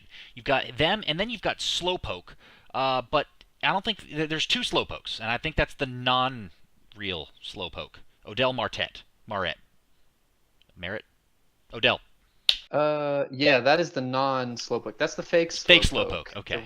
yeah, the real slowpoke, the actual slowpoke, as he calls himself, Stephen Oates, who is a safety. So yeah, Damian Arnold or Stephen Oates, I could see. I'm thinking the Hawks need defensive backs. If I'm the Hawks, I am going to go with Verdon, and I think there's a connection between their GM and the actual slowpoke with Stephen Oates. So I'm probably thinking that, but I could also see them go with Damian Arnold here. And let's see what they go with. All right, so we got one of them right. Stephen Oates, the actual slowpoke, run support safety out of Tijuana, is going to the Hawks. So I think, yeah, there's a connection here between their GM, I Am Slim, and him. This is a guy who can be strong safety, free safety. He can play some linebacker. So a few different good options for this guy. Probably not good to throw at your corner spot, with only hitting 90 speed at the max, but definitely a very versatile player. Oh, definitely, definitely. And he's a cool guy, and SLM has some history with him in the GMHL. I believe he was his GM at one point, so there might be a little bit of connection there. Yeah, exactly what I was thinking. So now that they got one defensive back off the board, are they doubling down, going defensive back again? Do they go with defensive end? Maybe get Avery Woodham here. What are you guys thinking? Avery I'm sorry, I Woodham was is a good coordinating choice. things. I didn't even see what that last pick was. With Stephen Oates, the safety. Yeah, Actual that's a slowpoke. good pick. I really don't know what the Hawks can really do to improve right now. I think they go for, I don't really even know the best player available. I think they just go for somebody that they think that is going to help them going forward, which is the best player available, I guess. I'm a great commentator. The best. The best. All right, so let's see. We've got a pick in for them, and this is the last pick of round 2. And they go with Damian Arnold. So safety, center fielder safety out of Portland. This is Grapehead's player. If you know, he was the original GM of the Orange County Otters. So real fast safety, can play some corner for them, which they need. Can also sit back at that free safety spot. I think a very good, versatile choice here. And yeah, I definitely agree with this pick. Yeah. No, it's a good pick. And yeah, I think you got to go a little bit of back end here with all their secondary retiring. It just makes sense. And Jake Verdon has had a little bit of inactivity recently, so I could see them maybe being a little scared off from that. And speaking of having to go, Zer? Yeah, sorry. I only had a limited time on here, but I had a really good time. You two are great hosts. Time consumer. My wife actually was listening a little bit, and she said you have a perfect announcer's voice. So take that as you will. Fantastic. Can And she get me a job? I'll sign off. Great, and I don't get a Probably- compliment, even though I've won awards. I'm sorry, Jiggly. All right. Well, thank you for Sorry. joining us. Seeing us through the first 2 rounds. So we will be seeing you again, possibly for the DSFL draft coming up on Monday. We've got a couple other draftees that we're going to be trying to get in here to talk to you guys as well. I know Felix wants to give us. Go ahead and talk to us in here. Who else did you say I wants also to come know in? Poopsie wants to Has come in. Poopsie, actually. All right, our number 1 really overall wants wants to to talk. talk as well, so it's going to be interesting to hear from some of those guys. Why don't you go ahead and grab one in? We got a pretty good break here between round 2 and 3. And while you're working on that, so we've got, I'm pretty excited with how these first 2 rounds turned out. I think a lot of the best guys did go off the board. Not a ton of people I really expected hanging out there still that dropped further than we were thinking. Verdon maybe could have gone round 2. Woodham possibly gone round 2. Woodham more or less because, that is such a scarce position. Verdon because, we know he kind of fell off for a little bit, but now is back and says, he's committed 100%. Why do you care if I'm talking too much? What are people in stream chat talking about here? Jesus. Well, he's talking too much because, I have pushed to talk now. Well, I'm talking because I figured you were getting a draftee in here. What are you doing? I am getting draftee in here. He had to get the doorbell first. All right, that sounds good. Getting some pizza. So while we're waiting on that, let's go ahead. So we have the San Jose, pick number 17. Who do you think they're going with? I'm thinking Jake Verdon goes here. Yeah, pretty much. This is the part of the draft where you just start throwing darts, I think. I don't think he's a dart. At least that's what I remember from DSFL. I don't think he's a dart. I think that's a quality player right there. Yeah, best player available. That's kind of what I meant. I mean, you go like very best player available, and then once you get to names that you don't know, you start throwing darts. There you go. So we got to pick. Let's see what we've got. Okay, we have not talked about this guy, Nate Piazza from the San Antonio Marshals. Safety, this is nameless Nate. He is a pretty active guy in the PBE, playing baseball. I think he was a little further down a lot of people's boards. Kind of created at the trade deadline last season, disappeared for a little bit. I'm wondering if they maybe, if there's a connection. I don't remember what team he plays for in PBE, but, CK Royal is a GM there as well. Maybe he's got a connection and thinks he can get some activity back out of this guy. Yeah, I think that definitely. I think San Jose is going to be the team of PBE. I think that that's going to be the team that's going to be bringing in players from that league, and is hopefully going to keep them active because they all. That's the one thing that you really like with players is that you want to have something that the entire locker room can bond over that keeps them there, and it's PBE there, so. I think you've got good point. I didn't think about that. There's now a lot of them that are pretty heavily involved in the PBE, so that could be the thing that kind of keeps them active and helps these guys go and get a lot of value out of these picks. So if that's the case and they can get him nice and active again, I think it's a good pick here. I kind of like what San Jose's doing. And here we have the number 1 pick of the draft. Surprise to everyone, it's Tepez Poopsie. Hey guys, great to be here. Thanks for inviting me on. Well, thank you for joining us. So, first question that we got to get out of the way. What's the deal with, everyone thinking Oles or Felix is going first of all, and all of a sudden you hop in there? Well, just looking at how San Jose is, I do know CK from previous time, but also they drafted a running back last season in Lagerfield, and he went inactive. And how the way the league's been trending up and up, a running back is a super important position right now. How do you expect to be used? You are an all-purpose back. You can run, you can catch, you can't block, but you can run and you can catch. Are you going to be mostly running? Are you going to be doing a little, starting out wide a little bit? Where do you think they're going to use you? I honestly see myself coming straight out of the backfield, running it up the guts on a bunch of people. And I can see me playing a little slot. Really depends on what CK wants to do. And how much confidence do you have in the quarterback choice they went with Christ? Was that the quarterback that you wanted to be back there with? Are you kind of sad Pennington's not there anymore? Or maybe you hoping Falcone would be the one? Me and Christ have a love-hate relationship from Portland. Every time he threw it to me, it would usually become intercepted. But I feel like both of us coming to San Jose, some experience under our belts working together, I think it's going to be a wonderful time. So tell me, where should we be drafting you in fantasy football? I should be the first running back off anybody's draft list. Would you like to help us announce some picks? Sure, no problem with that. So, now, second line is coming up next. Now, you obviously just retired a player from the second line, Vincent Sharpe, very much a Hall of Fame lock for sure as he enters on the ballot next season. What are the needs right now with you going away, Wozy going away? Where are they going to need to plug in here in the second line to continue this dominance that they had last season?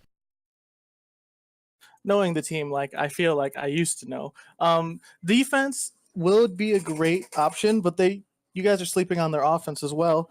They've lost Kendrick Jackson, retired, so he's also regressing hard from season 1.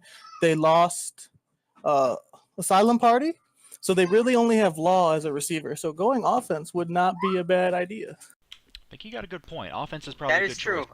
I remember when I was talking to Bovo in free agency about wide receiver, he was very much interested in bringing Atwell in because of that lack at wide receiver. Of course, money-wise wasn't able to fit it in, but... All right, let's find out what they go with. And they go with CYK, the name that we are not going to pronounce, blocking tight end on the Portland Pythons. So this is a previous player who did play actually in San Jose a lot. I'm sure you played with him there when Vincent Sharpe was still there. What do you think about this? Oh, I think Okonkwo is going to be a wonderful pickup for Nola. He's a quiet guy, not really a huge talker, but a workhorse nonetheless. Had one of the great defensive ends when I was in San Jose, and I think he'll be a great pick in Nola. At 6'6", 255, he's about the size of a defensive end still. Yeah, and it's going to open up more for Smallwood, getting in on those goal line drives. That is true. This is one of the highest rushing teams out there. I mean, he rushed for 1,600 yards, 1,500, something like that. A blocking tight end, someone who can really get in there and help make some holes, seal that edge. Could be a sneaky good pick here. We were talking about wide receivers and just having a receiver at that point. It's not a wide receiver, but it's still a receiver that you would need. Yeah, they don't have the best hands in the world, but they can catch. If we remember correctly, maybe season 2, season 3, a blocking tight end led the league in catches, and that was good old George Wright Jr. Love that guy. Great guy.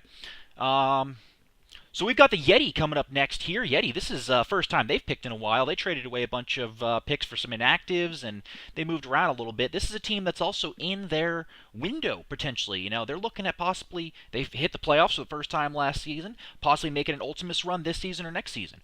Where are they going to go with it? I honestly could see the Yeti picking up a running back. Yes, they have Mark Grau, and they use Damian Crotch, whatever his name is. I call him Crotch. Crotch. Damian Crotch works for me. But with Grau going inactive and stuck at 400-something PPE, bringing in a young guy, give him another year under his belt, and that could make that offense that scary.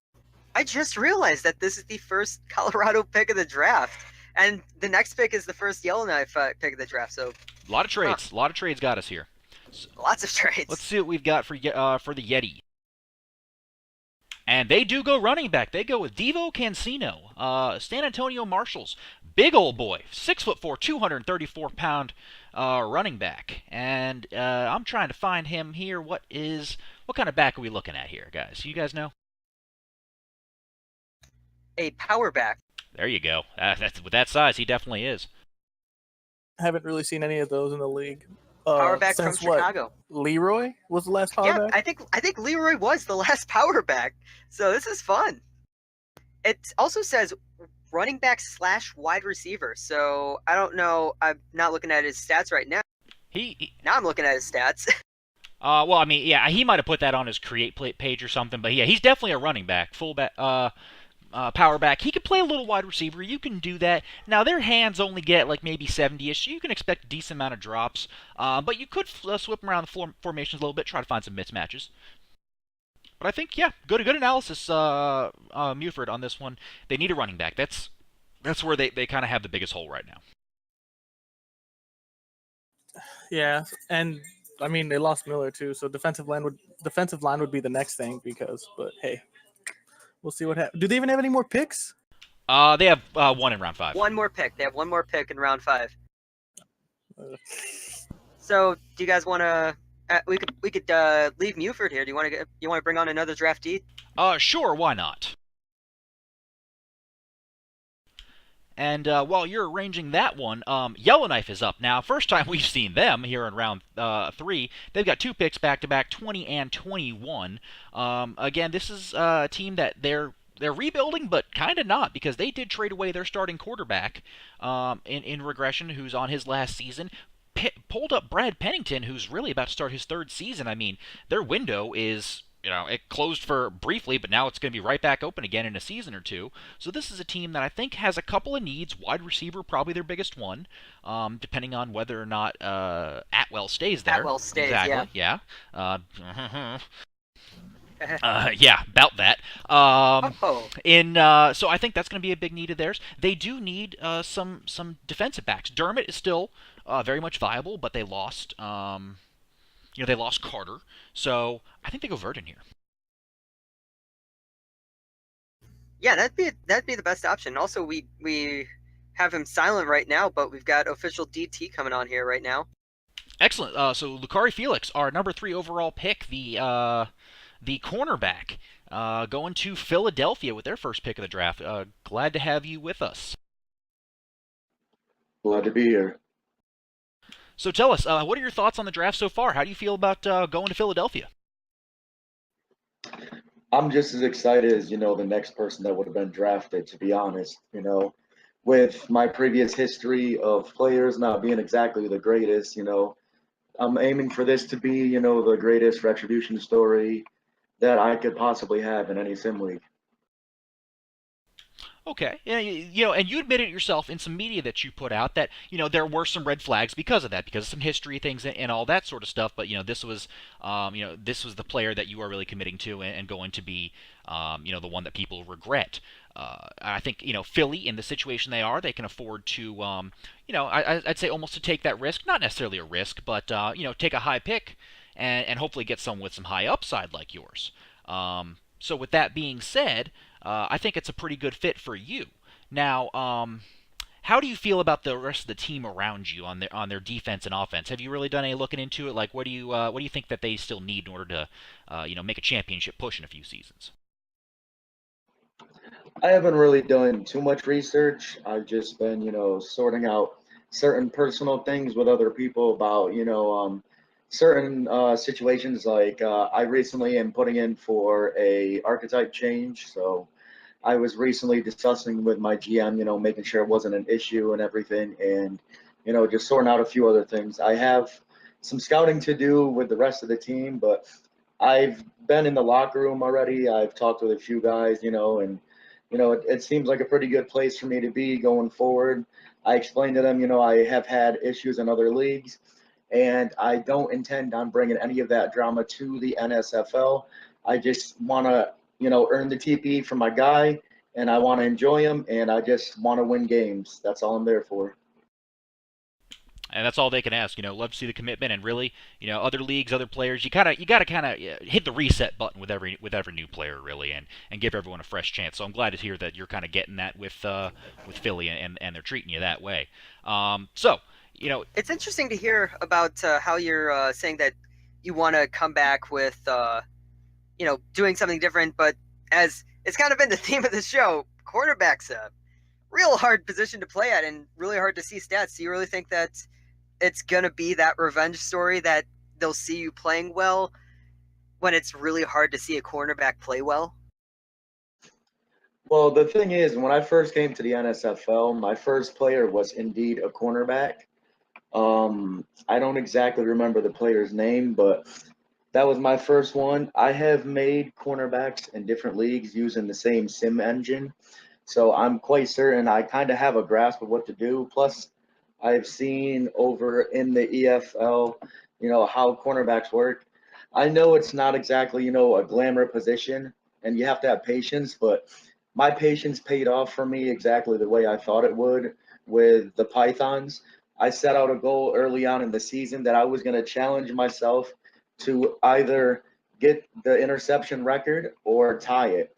And going into the final 2 games, I had, I believe, 5 interceptions. I wasn't quite certain I'd be able to do it, but or my bad, it was 4 interceptions. Yes, because one game I had one pick in the second to last game. In the final game, I had 3 interceptions. 2 of them were returned for touchdowns. yeah, it was a pretty incredible performance there near the end. I think we can all agree on that one. I had a good question for you, and I just lost it. We heard Troisky talk a little bit ago, cornerback with San Jose just drafted, and talking about kind of maybe getting a little bit of a rivalry with you in there. Is there a quarterback in particular that you're looking to pick off in your first outing?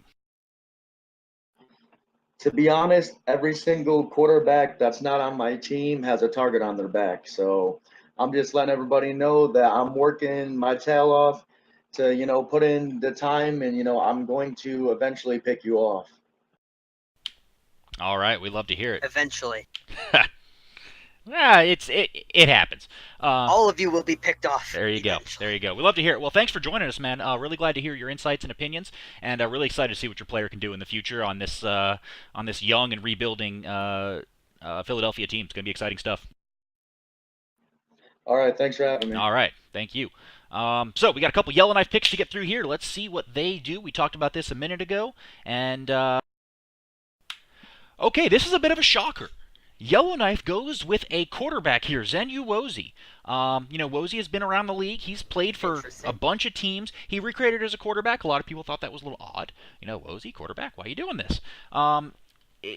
What do you think this is? Is this just a locker room move, getting an active guy in there, or is this a move to maybe they're concerned Pennington might not pan out, or is there a position change coming? What do you think? I'm just gonna mention so that he understands that he can talk. Muford is still on the stream here. Oh, hi Muford. Hi again. He's still here.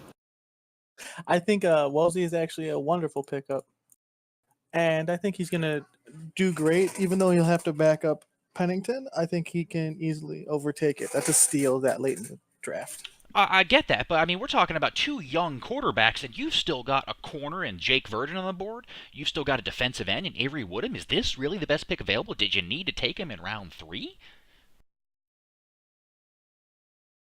It's one of those you take the best player available. Yeah, he's a quarterback. Yeah, he's a quarterback. Sorry about that. Right. Yeah, he's a quarterback, but best player available. Okay, I can't fault that's it. I like definitely he's a high TV player. He's a high TV player. He's been in this league a while. Well, we'll see what happens with that. I'm going to be interested to see how that one plays out with Yellowknife. Zerkap is a very crafty GM, and I think he might have something up his sleeve with that. So with their second pick, 21 overall, I can't imagine this guy falls any further. When's Jake Verdon coming off the board? Do people know something about this guy that I don't? I know Run CMC is in here talking all about it left and right, how he keeps falling. Is he going to keep falling, or is Yellowknife finally going to grab him? I think he might keep falling. I don't know if Yellowknife's going to take him. There must be something that they know that we don't. Let's see what we've got. Okay, we could stop talking about him. He is off the board. Jake Verdon has been selected, the cornerback out of Kansas City. Will be going to Yellowknife, presumably to take over pretty soon as a starter and eventually become the number 1 there over Dermot Lavelle as he hits regression.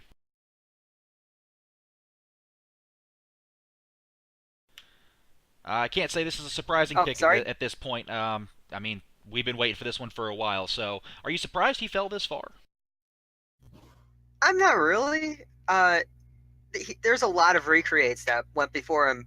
I guess, having Wozi over Verdon. Don't forget, we've got the fake slowpoke out there still, the safety for defensive back. We've got Avery Woodham out there, the defensive end. I'm sorry, the fake slowpoke. I said he's a defensive back, didn't I? He's not. He's a defensive end. We've got Morley, another defensive end, but kind of went inactive. So a few other defensive players out there still on the board. A couple kickers on the board that we haven't really seen in a little bit as well. And then, of course, we've got the super dark horse sleeper of the draft. Ray Slick is still out there. Oh, I thought you were going to say Amelia Rudd. At some point, someone's going to have to take Amelia Rudd. Someone's going to have to take her. Someone's going to have to take her. In fact, Philly might as well. I don't know. Let's find out. So Philly's got 2 picks here. Still a team that needs a few different things. They've picked up a lot of good stuff. So I don't know. Let's see what they go with here. I think that they've got a good team coming in a couple of years with this draft. And okay, he is off the board. Avery Woodham, Wally's player, the 6'5", 300-pound mountain of a man at defensive end, is going to Philadelphia. I think it's a great pick here. He kind of fell off the board a little bit, after he created, so we stopped seeing him for a little bit. He had some stuff going on IRL. He's back. We're all really glad to have Wally back here, so I think it's a good pick. Oh, I thought you were talking about some other Wally. Wait, do I know another Wally? Never mind. Yeah, he's a great pick. He's a great guy. If it's the Wally that I'm thinking that I'm talking about. This is the Wally who runs the racing league, runs the fighting league. Then he's a great guy, and I think he's going to be able to stay active, especially since we've got these PT affiliations now. Doing a PT here, I don't know if he's still with SHL. I think he left no, there. he's still there. But He's still there. I think he's like on the PT team or the media team, one of the two. But yeah, he's a great idea to have. Yeah, I like this pick a lot. I think he's going to be a good piece in that offense. Maybe not a top-tier earner, but defensive end, defensive line, you don't really need that. You just need the steady earners, the guys who update, and it's a position that can be an impact for a long time. So I think Philly, they've been knocking it out of the park. Good draft for them so far.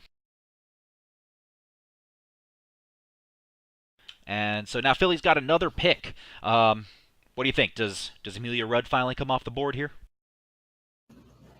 I mean, you know that I want Rudd at OC, so I'm going to hope that she doesn't.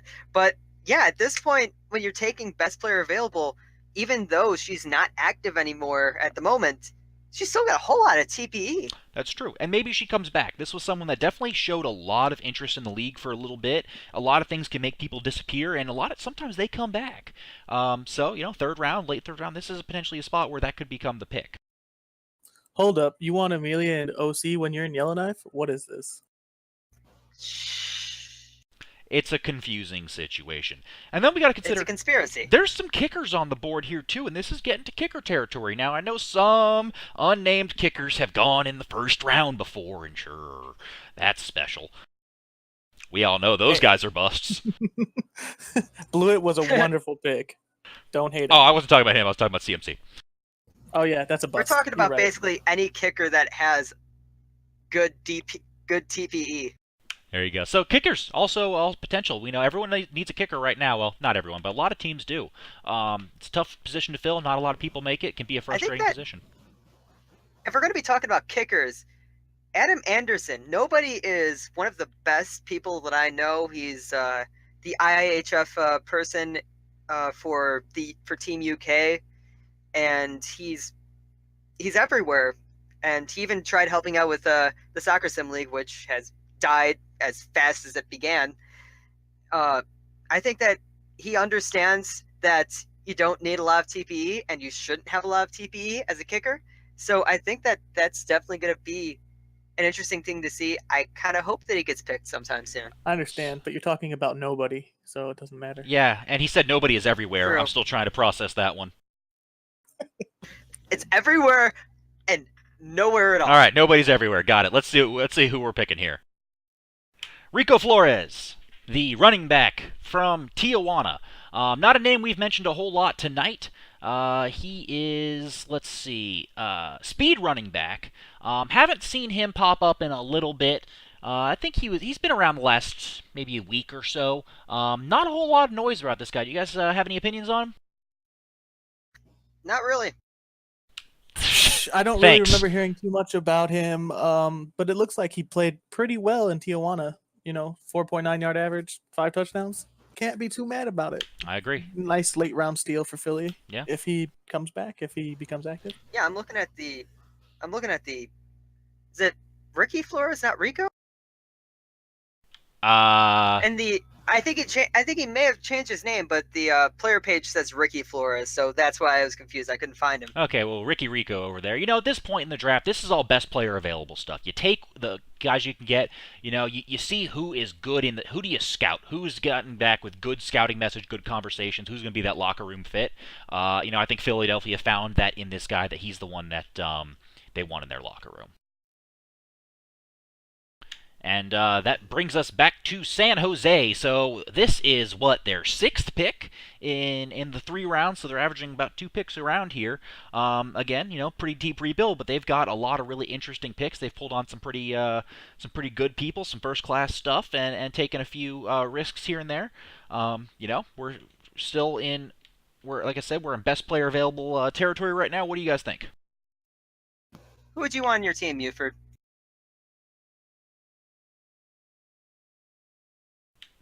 Thank you, Buford. I think he meant nobody. Yeah, Buford wants nobody. That's what that means. Yeah. Let's see what we've got. I'm not gonna predict on this too much. Like I said, this is all best player available at this point. I think they might go with Odell Marrette or one of those defensive end like that, Rylan Morley.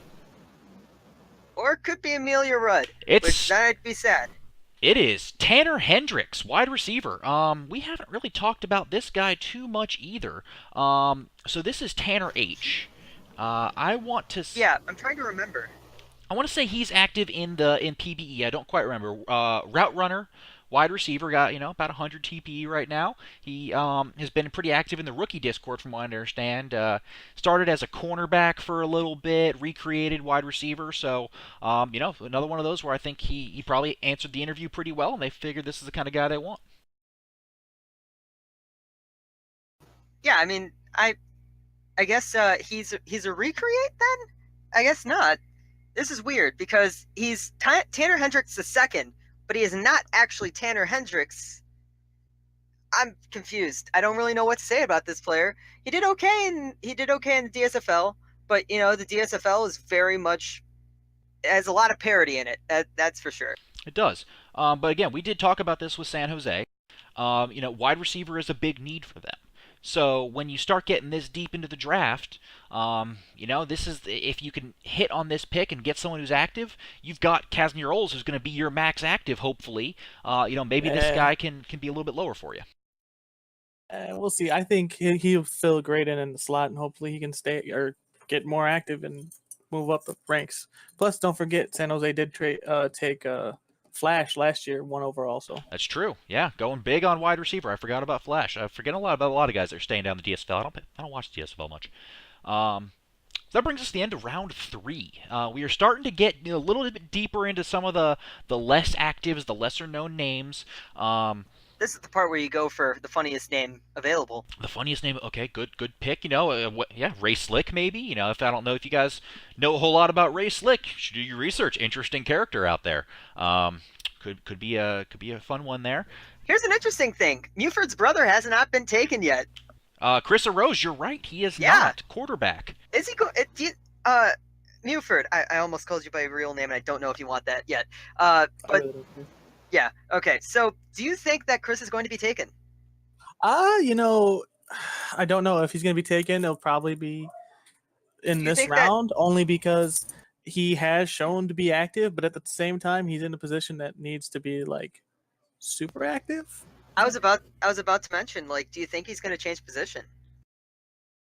I don't know. I actually have because I remember really talked to him about it. I remember on quarterback. I remember back in S1, I was talking to him about the whole thing with playing as a position, playing at quarterback, and I was like, "You're not going to be able to make it." And well, he did. But the whole thing of would he change position, and he really didn't seem like he really wanted to change position. He just wanted to play as quarterback just the entire time. So it's going to be interesting because we're pretty much full up with quarterbacks around the league. So. It's kind of interesting why he hasn't been taken. Yeah, well, let's see what we've got. I think we've got a pick in here, so let's see where they go with this one. And there you go. You nailed it. Chris Arose is the pick, the quarterback. So this is their second quarterback that they've taken this draft. Maybe it's just a backup plan in case Christ doesn't pan out. They've got someone else there. Maybe there's a position switch in the works. Maybe they just want him back in the locker room. There's a couple different ways. Boy, he's a big boy, isn't he? 6'8", 260 pounds. They just drafted a monster of a quarterback. Damn.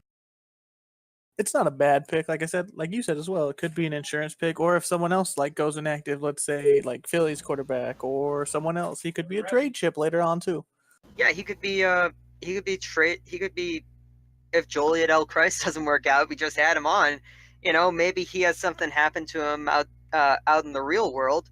This could be the guy to come back up. And I don't remember whether he had any competition with that original Wraiths team, but maybe he might just win. You put out 2 different quarterbacks in the preseason. Whoever does better, you do a lot of test sims. Maybe Chris comes up as the best. Yeah, there's a couple ways you can take it. I mean, we've seen quarterbacks going active before, and like I said, we're in round 4.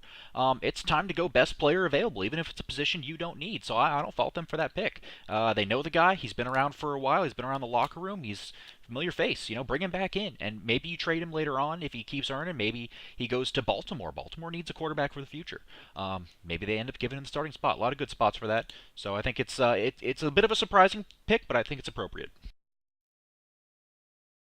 And with that, we've got Outlaws back on the clock. This is only the second time we've seen the Outlaws. They do not have a lot of picks in this draft. They did some trading around and such. This is a team that does need a lot on defense right now. A lot in a lot of places, but I think they've got a few good starter pieces in order to get that rebuild. I don't really have any necessarily predictions on where they want to go with this. This is again, this best player available territory. Who do you think is top of the board right now? I'm trying to look around, and I think, Odell Merritt is still on the board. If they want a defensive player, that's the guy you get. Yeah, the fake slowpoke. Honestly, no, you got to go with what's that? TRS Click or TR Slick, Ray Slick. Hey, Ray Slick's the sleeper of the draft. You watch out for that guy. What about True Pierce? We haven't really talked about him. Balanced linebacker. He's been kind of hanging out, not earning TP at a huge rate, but linebacker is one of those things where a mediocre earner is actually a very good thing for you sometimes at linebacker. I think he could go here as well. They don't need a kicker, so Adam Anderson. I don't think he's in the what's the word I'm looking for? I don't think he's on the board. In the running? Yeah, in the running. There you go. It's late, man. I've been doing this for too long. Unless, CMC does love kickers. Maybe they do a kicker-punter combo. I was thinking maybe pick up another kicker so you have one kicker, one punter, save some endurance. So maybe maybe Run CMC can stop missing easy field goals. Who knows? That'll never happen. He has too much TP to stop. He's never going to stop missing field goals. So let's see what they go with. I was going to mention Dick Cheese. Dick Cheese. He might come back. That might be the thing that they're going to be doing. They're going to be waiting for him to come back. Let's see what we've got. And, okay, True Pierce, he is off the board. So we did mention him briefly. Big old linebacker, 6'5", 247, balanced linebacker, can do a little bit of everything. Not a name we talked about a lot, not a flashy guy, but I think, again, if this could be a very good pick. 4th round, if you get, even 75 TP a year out of this guy, that's a steal in the 4th round.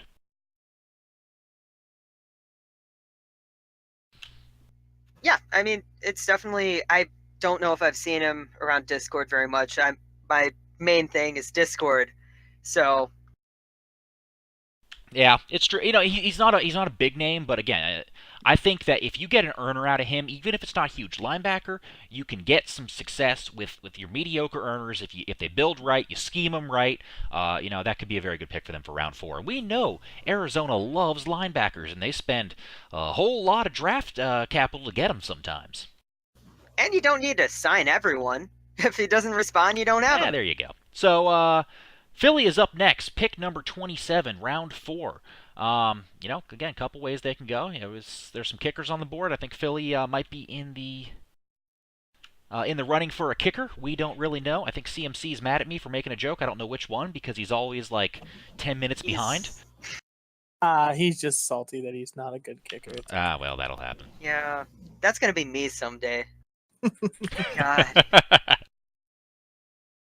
But yeah, this pick, I think they could also go with Amelia Rudd, but I definitely think that it could definitely be a kicker. Don't they already have Beat Me Off? They do. I completely forgot about Beat Me Off. Yeah. Rookie of the year. Yeah, They've got Beat Me Off, and who? Who else do they have? No, though? I think that's it. Why don't you add Dick Cheese? You can have Beat Me Off and Dick Cheese on the same team. Classy stuff. That would be great. Get them in the same round. There you go. Let's see what we got. So Philadelphia making the pick, and they are going with. There she is off the board, Amelia Rudd. Man, is it hot in here? Ah! Woo, excuse me, boys. I need to turn on the fan. Give me 20 seconds. I'll be right there back. There you go. So she's finally off the board. This was someone that we were really thinking, about this time last season that this was going to be a consensus first-round pick, top 5, and then she fell completely off the map, disappeared. Haven't seen her since. Blocking tight end, 6'7", 230 pounds, 150 TPE. So even if she doesn't come back. Tight end is one of those where you can still do pretty good with a decent amount of TPE. So, I think it's a good pick. It's round 4. Even if she stays inactive, it is what it is. If she comes back, you got a good steal there. Man, as I've said, I was really hoping for OC. But the thing is that the reason why I wanted OC is to try to bring her back because maybe, I don't know, she was with Tawana. Oh, the Marshalls. I'm just thinking, how is that locker room for her? Somebody who's completely new, that sort of thing. I don't know much about the Marshalls. just saying, it could be that she just didn't like the locker room. She didn't like the people there. She wasn't interested. So could Philadelphia be the team to bring her back? I was hoping that, the Otters could be the team to bring her back, because I know there's good people there. I think you just have a weird fetish of getting all the females on one team. Well, you know what? You got to have something to live for in life. Females is something good to live for. So, Raves coming up next, pick number 28. We're going to start moving through them pretty quick. We've been going here for a while. So, let's see what the Rays decide to do. Couple players still on the board. Odell Merritt, we talked about him, could be an option. Rylan Morley, same thing, another defensive end. So let's see what the Rays decide to do. And there it is, boys. He's off the board. Ray Slick has been selected. Yeah! We've got him. 50 TPE, hasn't earned a single thing yet. I think he's still trying to figure out how to do his update page. But I tell you, this is probably the funniest character that we've seen in the NSFL for a while. I love this guy. I love seeing everything he posts. I don't think I've read anything that he's posted yet, but you got to do it. From that render alone, I think I'm interested. I'm hooked. You got to check him out, man. This guy's great. Why is that how I think he actually looks in real life? I think he's a little younger than that, but great. I think great pick by Yellowknife here. If you can get this guy to figure out how to do the league, he's got the passion. If you got the fire, you can join. There you go. Love the pick. Glad to see him off the board. So we got Sabercats back up here. Again, been saying their name a whole lot. Team that needs everything. We'll see. Do they have a kicker? We've been talking a lot about kickers recently. They picked a kicker last year. I haven't kept up with How it. they kick? Okay. Is that Aya Blewett? No. Blewett was in NOLA and won us a ring. Blewett retired. I'm so confused. Blewett's gone. He retired. I remember seeing the name Blewett next to a San Jose logo, so I don't know. San Jose has Kyle Corbett. Oh, the Rocket Man. Yes. How could I forget? San Jose has the Rocket Man. So I'm guessing they probably don't go kicker here. I'm guessing they probably go with one of those defensive ends or maybe a safety. I'm okay with bringing nobody here. Just saying. Hey, well, you're not bringing nobody. You're bringing Dat Boy, Taylor Peterson's wide receiver, little guy, 5'8", 176, about 100 TPE here. I'm guessing he's a speed receiver based on that size. No, Yeah, he's a route runner. probably. God, that's what? Route runner. That's weird. Little guy. I think we've seen him. I think we've seen Dat Boy pop in and out here on a few different players here and there. If you can get him to stick on this one, great pick, round 4.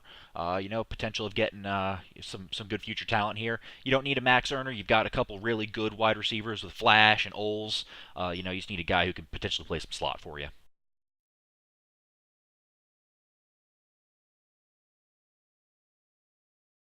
And we are back to the Otters. So Otters at number 30, a team that, again, does need some defensive line. Still haven't picked that. They've gone running back so far. They probably don't need a tight end since they're going to probably put that one running back there. So D-line's still very much in the running for them. They do need some wide receiver talent. They need some defensive back talent. And Orange County does need a kicker. Oh, well, does nobody go here? Quite possibly. I think if he's going to go somewhere, I think Orange County could be the landing spot. Brad Madlad is barely above 150 TPE. I mean, he's getting auto-retired next season. Barely alive. Yeah. Well, it looks like I'm seeing a bit of a hint here. It says red side. We got Mark Spector saying they're not just going to draft anybody. Interesting. Well, let's find out because we're about to see. Let's see. And nobody is in here. He's actually chatting. Let's see. Nobody. You think you're going to Orange County? Because you are. Adam Anderson is going to be replacing Brad the Mad Lad, everyone's favorite inactive kicker. How dare you? How dare you insult nobody's beautiful Brummie accent? His what? He's a Brit. Yeah, Birmingham. How did I insult anything? Well, you said nobody. Yeah. Okay, never mind. Yeah, he's a great player. He's a great guy. I mean, it's late in the draft. We're starting to fall off a bit, But yeah, he's great, and he's got 69 TPE. That's impressive, right Perfect. there. Don't change. Don't add another single point. That's perfect. And it's great for a kicker to have low TPE. He just doesn't need to earn. There you go. Maybe get an activity check once in a while. All I right. think So maybe with that affiliations, nobody's going to be blowing it up and ruining the kicker spot for Orange County. all right. So he is off the board. I think we're done talking about kickers for a little bit. Amazing. I'm actually kind of surprised he made it to round 4. Although kicker isn't a huge need position, you don't need a lot of TPE for it. There's teams that do need them, and we saw from Maj's articles that he writes. He has some really interesting articles. Go check them out if you haven't read them about positional needs in the NSFL. And kicker was a huge one. So interesting to see he fell that far. And we are back to the Philadelphia Liberty now. Pick number 31. Philadelphia, God, how many picks have they had? God knows. They're just half the draft is theirs. Are we going to see one of those defensive linemen come off the board at this time? I think we've got Crossman, the running back, is still hanging out there. Been inactive for a long, long time there, but I think this was Amelia Rudd's husband, if I remember correctly. I think you're right. I think Crossman, Rudd, same. Yeah. Ooh, I'm sorry. Marriage. I thought there was a cat trying to get into my closet. What?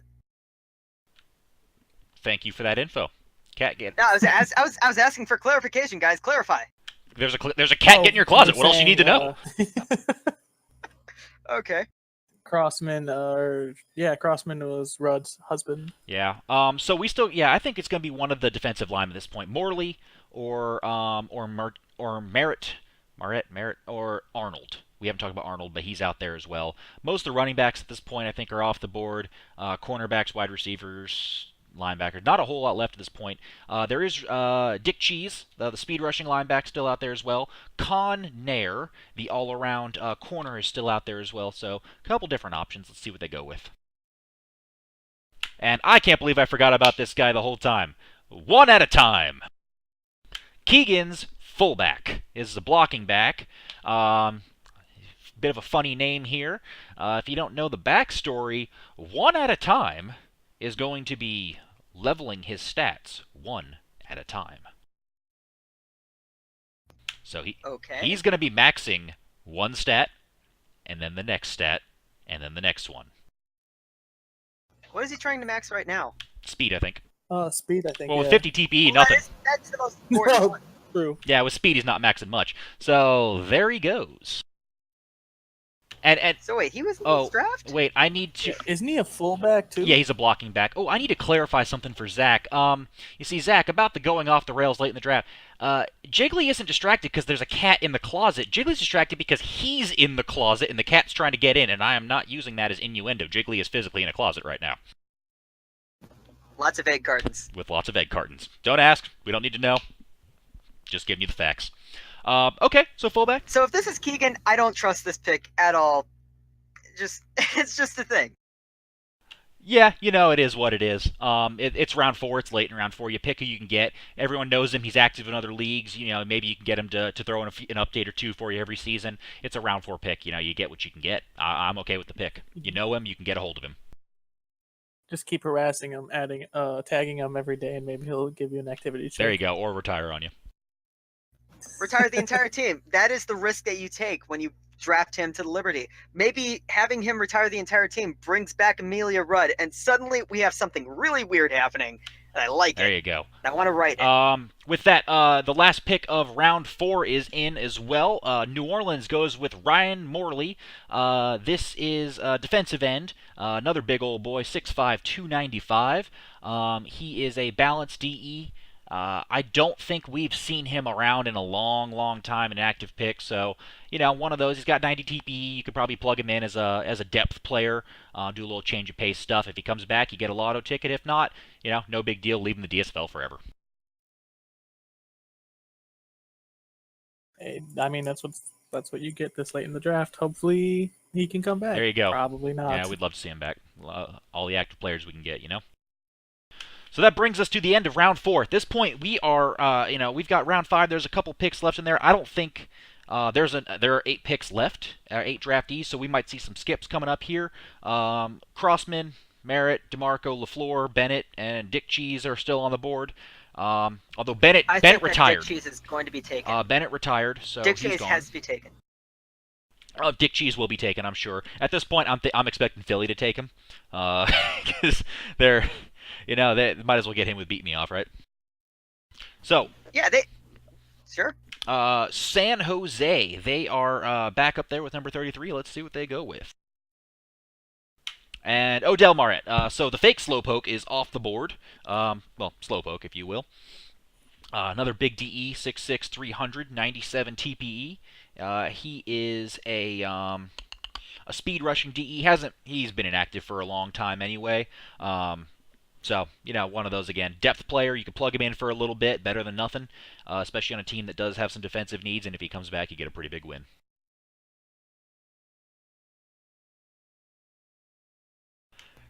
I'm sorry, we're looking at a lot of innuendo at the moment. But yeah, yes, we're moving on Zach's from the onto something innuendo. there. Moving on from the innuendo. Yeah, this is a great pick. I mean, he's got how much TPE? 97. So yeah, it's a good pick. There it is. Arizona's back up here. Arizona, again, this is only their third pick. They have gone safety linebacker, and if I'm them, it's kind of tough to pick here. I would probably try to maybe go Crossman. Funniest name available. Funniest name available. Yeah, maybe they go with Mr. Cheese. I'm gonna start calling him. That's what I'm thinking. Like at this point in the draft, if you don't trust anybody here, and you don't have to sign these players, funniest name available, you pick Dick Cheese. All right, Mr. Cheese from now on. Let's see what they go with. Oh, look at the size of that fellow. Lanoy Arnold, the defensive tackle. I think he's a nose tackle. Honey Robot, he has been inactive.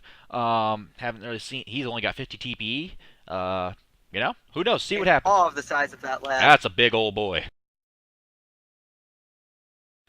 We will see what happens with. He doesn't have much stats. He doesn't look like he's ever played. But you know what? He's the sort of guy that you stand out there in a sports movie. You have him out there as just like the intimidation factor. Like, he's not going to play, but intimidating. There you go. Absolute unit. All right, Philadelphia back up here. So, again, we've got Bennett, we've got DeMarco, Crossman, Floor, Nair, and Cheese. Last few they're all mostly inactives at this point. Let's see if... I'd say Crossman. Let's see what we got. If they've got Rudd, they should get Crossman. Good point. If you can get one, you can get the other.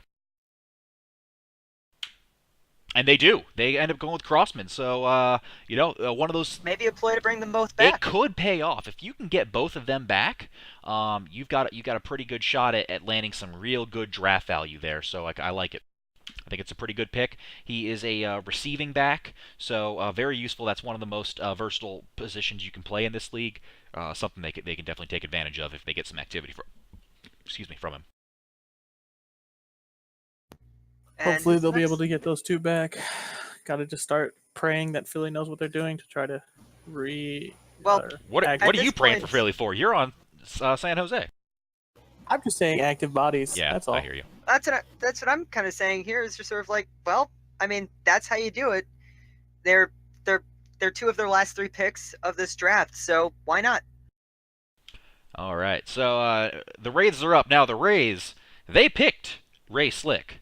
Are they going to go with Mr. Cheese here? Funniest name available. And yeah, maybe these are two characters. Maybe you can get something interesting out. Let's see what they go with.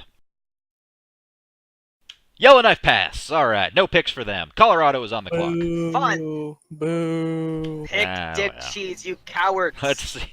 Colorado's on the clock now. Maybe Connair, maybe LaFleur, DeMarco. Let's see. And looking at the chat, apparently Connair might be the person to pick if you want Dick Cheese back too. So you can get interesting. They go with Chris Bennett, the quarterback who he actually retired. So. Oops. Yep, he retired. He Typical recreated. Yeti. This is Dr. Topher. He's very active in PBE. I think he's actually recreating. I want to say he's making a safety. I don't quite remember. So we're actually going to see him probably on Monday night. When he goes with his player into the DSFL draft. Sorry, Yeti. Not a big deal, though. At this point, people are passing on picks. 5th round. Exactly. Otters are up. Pick Dick Cheese. Are the Otters going to take the cheese? They don't. They passed. Ah, Well. Baltimore's up. Pick number 39, and all right, we going to have some... Who's going to go off the board? I'm thinking Con Nair needs to go. you know what? I'm gonna say Derek DeMarco. Con Nair off the board. 50 TPE has... Whoa, look at those stats, boys. Haven't seen him yet. Yeah, there they are. He's filling it up. He's lining it up. He He's gonna kill it in is Baltimore. just. I don't know how he dropped this far.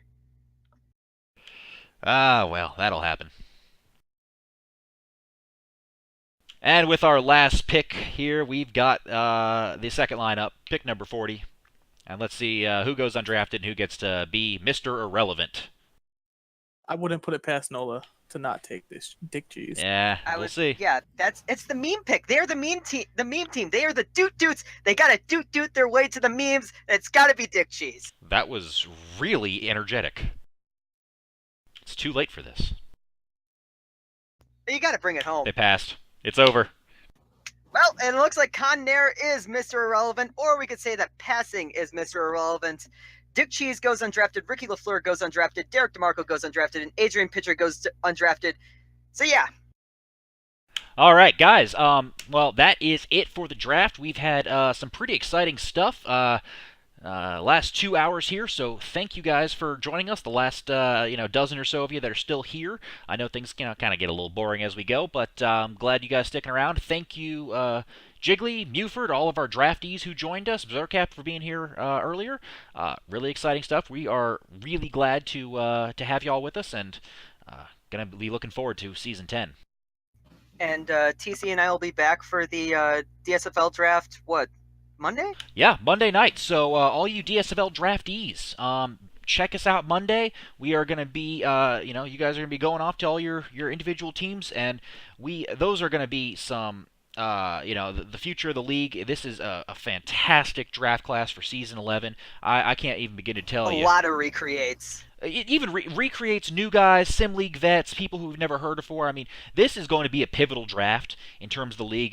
Hitting some of those Season 11 players, that's going to be changing franchises for a while. So definitely come back on Monday night, check us out, and let's see where these guys go, because it's going to be great stuff. And once again, congrats to Muford for getting picked first overall. There you go. Thank you, and have a wonderful night. All right, guys, have a good one.